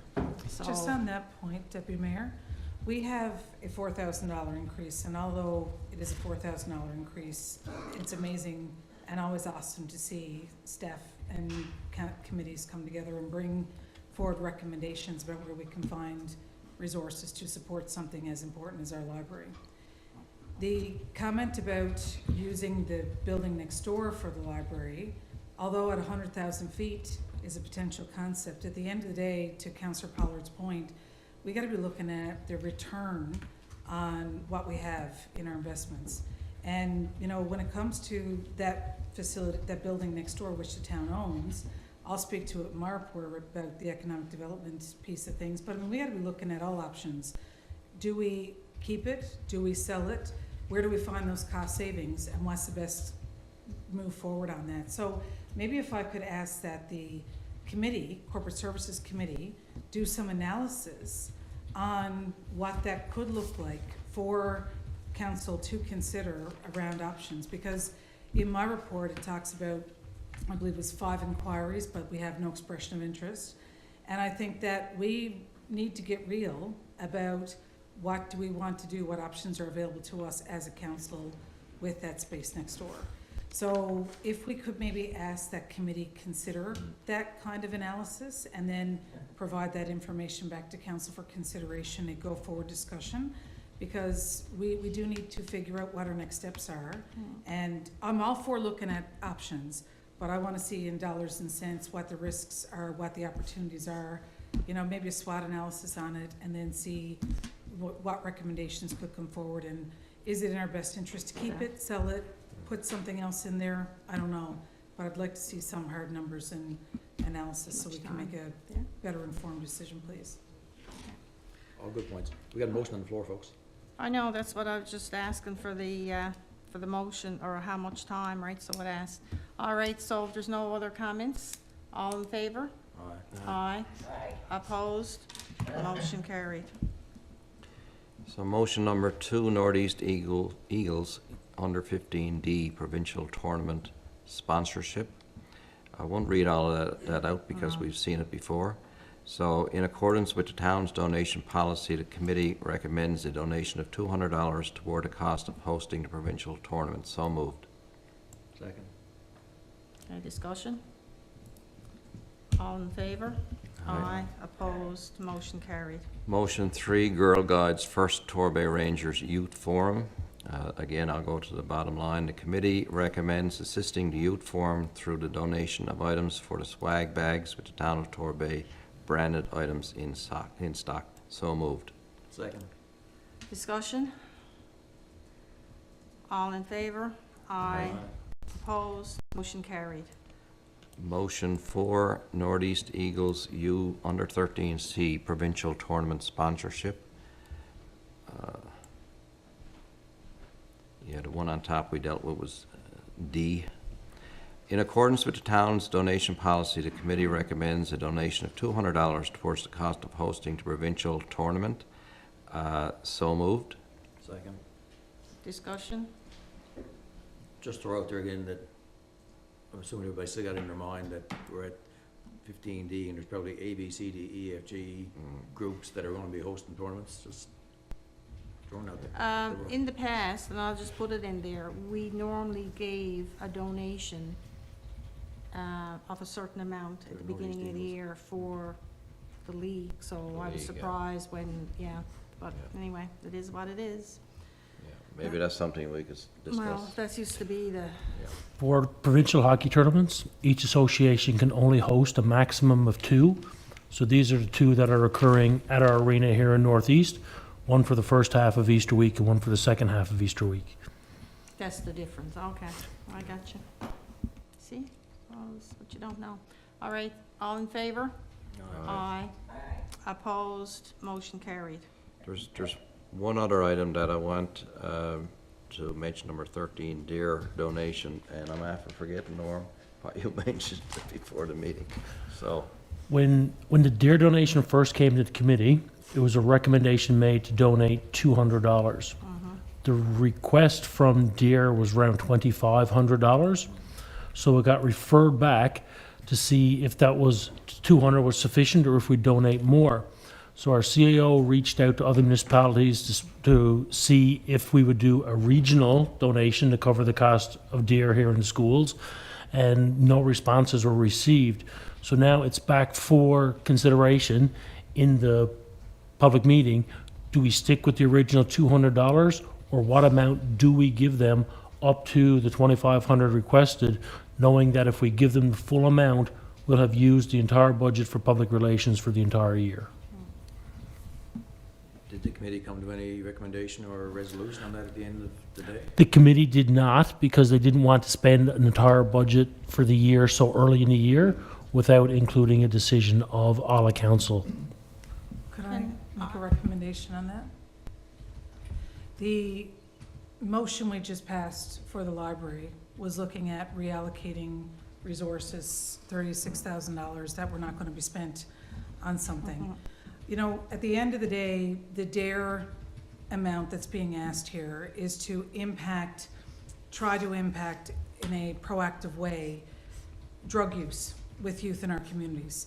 And from my perspective, before I ever joined this council, and Mr. Winter, Director Winter was the then planning director, he was getting calls from resident Appleby about finding hypodermic needles down by the grandparents' house. I've seen them down by the mailbox by my house. I've seen them down, the Jack Burnham reported them. We have a situation here where we have an opportunity to invest in the future of our youth. So I would ask that committee go back and reconsider that and take this ask in a different light from the donation of sports and activities of that nature, to see if there are other possible solutions that could be considered to make a recommendation to council.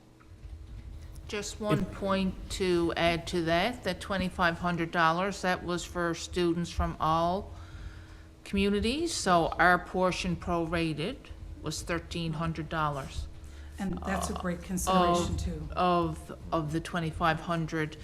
The municipalities of the Killy Coast couldn't contribute this year because they didn't have it in their budget. They're gonna look at it for next year, so we could do a full regional donation next year, but this year it wasn't in their budget. But our portion of the 25 is approximately 1304.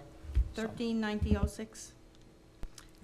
That's what I was going to mention, because we got that broke down here, and they were going to go back with it, so if we are going to do that, that's the breakdown.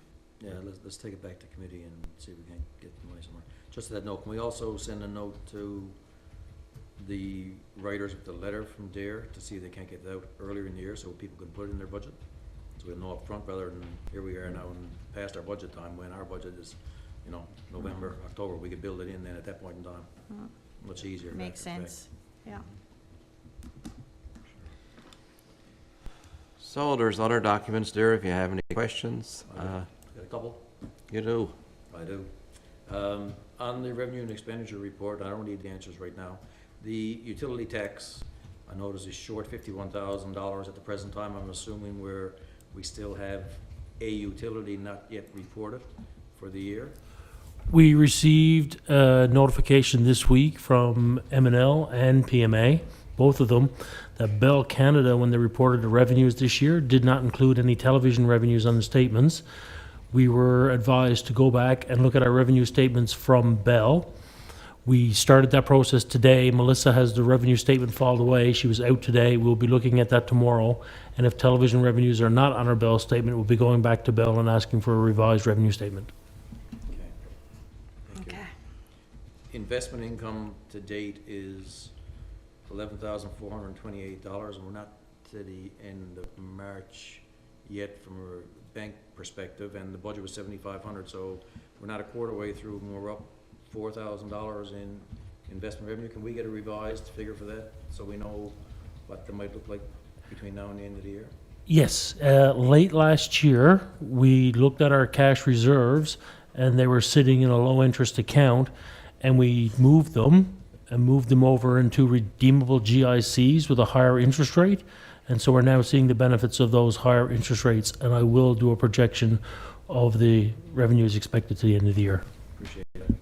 Also, we have recorded there the gain on sale, and I know we spoke about it at a previous council meeting, the $85,000 that is sitting there. We didn't make any reference to any of the loans or anything that, for a reduction for that amount, because when I had asked about it, everyone said, no, we're gonna put that against the purchase price or the debt, down payment, the gain on sale.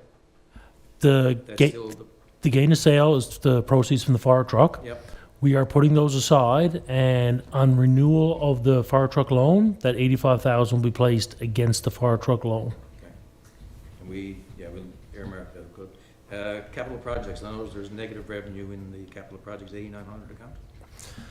I haven't actually done the roll forwards yet. We're getting our year end all closed off and the projects reconciled, and then we'll do a roll forward of the balances left from our last year's budget, and all those balances will get entered into section 8,900. Okay, thanks. And I note that HR expenses are over budget already on page 2 of 19. Just, I don't know if that's indicative of anything or that's just one point, just, With that one particular line item, yeah. yeah. That's what I mentioned to you. We had 2 large invoices from Lynn Morrissey carry over from last year into this year. They were approved, I think, a couple of meetings ago for payment, which has substantially used up the budget for this year, but I think that's all done now. They will be cleared out when I do my accruals at year end because Yeah, they they did went back last year. because they did pertain to last year. Okay, thanks, Norm. I didn't think they came back. Thank you. When did they come forward from Lynn Morrissey? I just wanted to, because I know they were deferred and we were gonna go back Couple of meetings ago. and look at them and.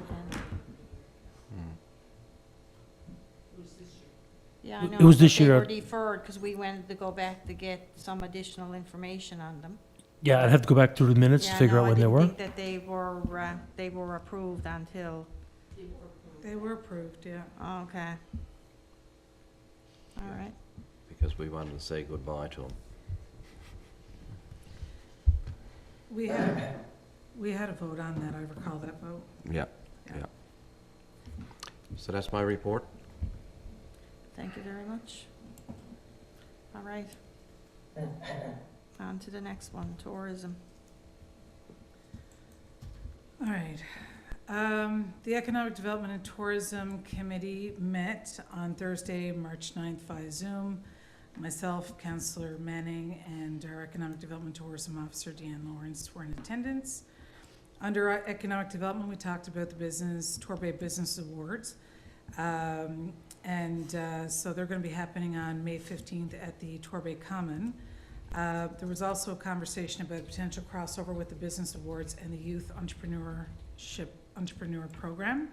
So details to come on that.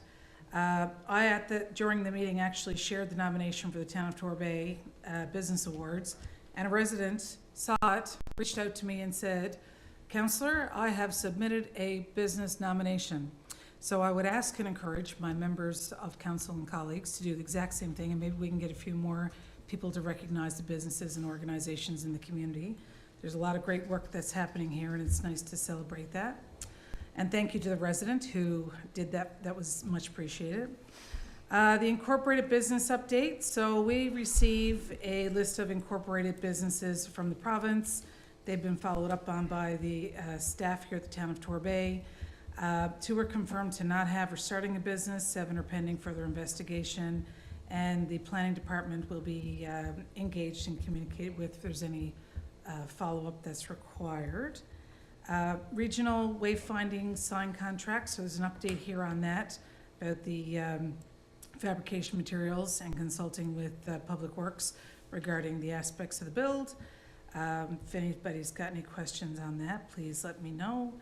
The expression of interest, I referenced that a few minutes ago for next door. We have a total of 5 inquiries, but no expression of interest submitted. The deadline to submit is the end of March. The Pico Ridge Memorial Project, there is no update at this time. And for the Killick Coast Agriculture Advisory Committee, the KCAAC requested for participating towns to share a food hub survey through social media. The survey focuses on the creation of an online food hub for the Killick Coast region, providing the ability to purchase food for the Northeast Avalon Food Bank, purchased from multiple farmers and vendors with product grown locally. I read this out word for word because I think that's absolutely an amazing initiative and something that I want to make sure that gets on public record. How cool would it be for us to have fresh produce being available to the Northeast Avalon Food Bank? And I know, speaking to people who've been involved before, they've asked the questions of what's in the packages when we send it. So I just think that's an amazing initiative and wanted to make sure it's recognized here in the chamber. Under tourism, we chatted about the garden tourism and the Flower of the Year campaign. So that was kicked off the week of March 13th. People can vote for one of the 4 flowers to be named Flower of the Year. The color is purple. And the rest of the information is there. You can vote at the Torbay Common, Town Hall and History House, and you can vote online. The Tulip Festival, we're looking to host it in June. Details are still being worked out on that. We'll continue that conversation. The kickoff to the festival will take place at Torbay History House Gardens, and the week-long celebration will include a variety of activities for different age groups. And tourism marketing opportunities, we talked about a marketing opportunity through the Down Home Explorer and Elle magazine. Over 50,000 guides are printed, distributed, with information available at many different places, including the airport and Marine Atlantic. So we thought it'd be great to try to maximize the ability to share all the amazing things that Torbay has to offer around tourism. With that, the meeting adjourned at 7:06, and I will toss it to my colleague, Councillor Manning, to see if she has anything to add to the report, and if not, I'll open it for questions. Thanks. Oh, you did a wonderful job. Oh, my. Thank you, Councillor Manning. Just one thing to add, Councillor Appleby, regarding the Flower of the Year. When you go in online, you can actually see how many people voted for each flower. So that's live too. It mightn't be as exciting as the solar panels, but you can see how many votes are cast for each flower. So That's awesome. Thanks for sharing that, Don. And I think my last comment will be to invite my colleagues to share and post that on your social media as well, to just to get the word out there. You know, it's fun, it's nice, it's light. We talk about lots of heavy things here. Choosing a cool purple flower for the community this year, why not? Let's have some light, happy stuff too, right? So, thank you, Debbie. Yeah, thank you very much, Councillor Appleby. Now, History, Heritage, Culture, Councillor Tapper? We met on March the 13th. The report is there. Everything is moving along with the operations. There's still quite a few grades from the elementary school visiting.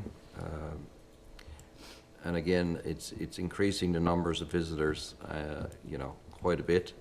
But there are other people going through as well, as the manager reported. There's an updated table of current grant applications was presented for your information as well.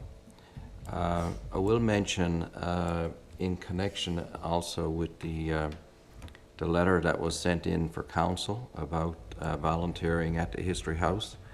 NOAA did actually have 6 days, Tuesday afternoons actually, for an hour and a half each of instruction when it comes to volunteering. He actually distributed a booklet as well. So, you know, if anybody in the town is interested in helping out at the History House, you're more than welcome to contact NOAA. And, you know, you could, depending on your own schedule, what you can work out. But we are looking for volunteers, obviously, throughout the whole year. So if there's anything else, Deputy Mayor is the other committee member. Do you have anything to add? Just mention about the meeting with the time in Torbay took place. And I guess if you want to give an update on that CAO World War II, because that's been something that's come up on a regular basis in our meeting. It was a good one to get. So we met with the group on March 9th. It was actually only Cara Eustace that was in attendance, as 3 others could not attend, but Cara had sought their feedback before attending the meeting, and the discussions focused on the MOU that was previously drafted and the future of the group, their engagement with festival planning, and also the use of a time in Torbay when promoting the summer events this the end of June to August. So it was a very positive meeting, and I did send some summary notes back to Cara for review with the group, and we'll meet again shortly. It was a very positive meeting, and they're interested, one, not taking the lead, but they, if there's events that come up in the future, they will be involved. And we also talked about the Festival of Trees that we used to have years ago as well too, in Christmas time, and doing some volunteer with outdoor Christmas lights and everything too. So there's more to follow on that. So yeah. Okay. Thank you. Can I Any ask a question? questions? Okay. Yeah, I've got one. Number one, that's very exciting. Awesome news. Very happy to hear that report. Yeah. I think the idea of bringing back the Festival of Trees is brilliant and amazing. And there's Yeah. still an ornament that I bought at the Festival of Trees when a time in Torbay hosted it. That goes on my Christmas tree every single year in memory of that. Yeah. So if you need volunteers for the Festival of It was a Trees, really I'm nice- in. I can be a part of that That was one. really nice. That was thing, yeah. fabulous.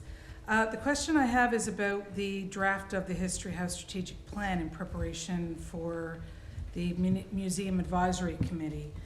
How is this going to roll? Because once upon a time, when the History House was a separate entity of council, that would have been reviewed by the Museum Advisory Committee and approved by them as the governing board. Because that is no longer the governing board, is the intent for that to be consulted? Are they consulting on the strategic plan that will be brought back to council for approval? Because at the end of the day, the History House now is a extension of council, and for that to be adopted, council has to adopt that. So I'm just curious about that line and how it's laid out, because the Museum Advisory Committee is just that, it's an advisory committee. So I'm curious if it's advising on the strategic plan that we brought back to council for consideration and adoption through the Committee for History House? That's the advisory board, and they Yeah. worked on Mhm. that, because, yeah. Yeah. So I guess then when it's completed, it'll Yeah. come back to council. I know that it's just being worked on, but it's being worked on with the advisory. Okay, so board. that's, they're volunteering their time to Time to help do. shape up the strategic Yeah. plan. And then that strategic plan in partnership with the advisory committee Committee will be come brought back forward to to council for review and for adoption. approval. Yeah. Got Yeah, it. adoption, yeah. Yeah, I attend the Museum Advisory Committee meetings as well, and Noah took the lead on it, obviously as manager, but, you know, he brought it back to committee Yeah. Yeah, for review, so yeah. it's still in the works. Yeah, and that's all excellent. I'm really glad to hear the volunteers are engaged and Yeah. involved in providing Oh, yeah. feedback, because there are a lot of really good committed volunteers there with great expertise to lead in that space. Yeah. But I just wanted to make sure that we were clear on the adoption of it, how that was gonna go down with the changes with the History House, that's all. Okay, Thanks. all right, thank you. Recreation and Community Services. Councilor Manning, if you're not up to doing that, and get somebody else to, just to touch on it, you okay? Roll through. No, I'll ask Councillor Pollard. There's not much in there anyway, but, okay? Do you want Thank to, you. seeing that you haven't been around with us for a while? big time. Thank you, Councillor Pollard. Yes, yes. And you have to excuse me because I'm not familiar with it, I'm just going to read it as is, You've so. read it before. Not something I usually do, but It's here we not go. live. Yes. Thanks, I Deputy knew Mayor, the look yeah. on your face. Tuesday, March 14th, Deputy Mayor and Ward Councillor as representative of council met with Jen Martin, Director of Recreation and Community Services. Under programs and events, the Director met with Manager of History House and CAO regarding the plan for the Spring Community Guide. Department information will be submitted to the Manager of History House as he is going to develop a 2-month promotional guide that covers April and May, and will also be done then for June, July, and August, which will include all town programs and events. Easter week schedule, there's a variety of activities planned, April 10th to the 14th. So anyone wants to take a look, try to get involved in that stuff. You got pickleball rentals, family fun open house days, active start, and the family cornhole tournament, which I am signed up for already, I do believe. Summer day camp registration for Camp T will open for residents on May 10th and non-residents on May 17th. The program will run for 8 weeks, starting June 26th, and will cost $150 a week. Killicoast Games, registration for the event opens the 3rd of April. More information can be found on the town's website and social media channels. The outdoor rink has had some high usage. As we all know, the weather was great this year for a rink. Not that I was here to enjoy it, but I'm glad you guys enjoyed the cold. Director updated that it will most likely be closed for the year in the coming weeks due to longer days and milder weather, obviously. Time in Torbay, no need to say much more, as CEO just updated us on the circumstance of time in Torbay. In Torbay 50th Financial Breakdown, the committee asked for an update on this item and requested it be provided as soon as possible. The director will follow up with the Director of Corporate Services and the CEO on this, as it is from a GL that is not part of the Recreation Department budget. And I think we asked for that a while back too, because we need to get a handle on what was actually spent on the Torbay 50, so we have some idea what the cost of great celebrations are for the town. So ends the report. Thank you very much, Councillor Pollard. Anybody got any questions? I have a know comment. Councillor Pollard would love to answer them. I have a comment, and it's a thank you for the work on the outdoor rink. I know residents have been concerned in contacting members of council, asking about why we wouldn't allow hockey. And I know that there was a decision made somewhere along the way to do that. And I know that residents certainly appreciated that. We have one of the largest minor hockey leagues in, I think, the province, actually. And to have the ability for families to get in there and have a little scrimmage down on the ice was very well received. So I just want to put a thank you out for that. That's it for me. It was easy on them. Okay. Liaison committees. Just looking at Jack Byrne, anything, I don't know, you wouldn't know anyway, because you just came back. Yeah, we had the AGM coming up next week, Okay, thank you. Thursday, I think. Northeast Avalon Joint Council next week. RNC, no. Fire Department. It's in the minutes, right, Councillor Manning? Okay. UMC, I think that their UMC meetings are in St. John's next weekend. Portugal Cove, St. Philip's. Portugal Cove, St. Philip's, okay, sounds good. So next, we're on to no notice of motion, new business. Councillor Tapper? Yeah, I just got a recognition and thanks. On Tuesday, March the 17th, there was a very special fundraiser event in aid of our regional food bank held at St. Nicholas Church, where a full house gathered to show their support. I want to recognize and thank our own History House manager Noah, his staff, and other volunteers, together with the chair of the Torbay Folk Arts Council, Mr. Derek Diamond, for organizing this event that raised over $4,400 for this great cause. The performers, including our new community choir, is over 30 people in that now, recently assembled by Derek, were excellent, and I'm sure there will be similar events in the near future. All these volunteers are a credit to their community, and I thank each and every one of them. Okay, thank you. And Councillor Appleby. Thank you, Deputy Mayor. Two things. Number one, I wanted to thank the residents who've been reaching out about the bell tower. There have been a number of residents contacting me, asking questions about that, so I'm really glad to see it's come back to Committee of the Whole. And I wanted to note that they're saying that there have been other decisions in other municipalities around this, so if we could get some of that briefed up for our discussion, that'd be great. The other thing I just want to do is do a shout out to Lions Quest. The Torbay Lions and the Lions, local Lions, are looking to bring Lions Quest into the community in the region. And it's about providing support for youth around social and emotional regulation, how to deal with conflict, how to deal with bullying and harassment, drugs, lots of really good stuff. And there's been some videos that have been shared with the Lions members through our social media channels that we have in the area. So just a big thank you to everybody who's involved in putting that forward. And I believe that the town is providing space for a meeting on Friday evening for anyone who's interested. Reach out and be a part of it. It's nice to see community and schools engaging, supporting youth. Thank you.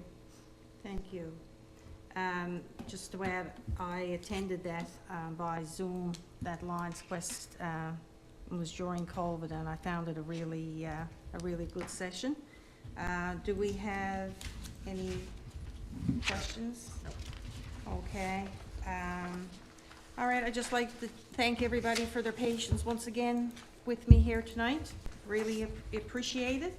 And I just want to say hello and that to my grandson Douglas, who's home patiently watching me tonight while he's falling asleep bored to death. So not often I get to sit here, so hi Douglas, and good night. So with that, call for a motion to adjourn the meeting. So moved. Second. Okay, discussion, all in favor, opposed, motion carried. All right, so, Rhonda?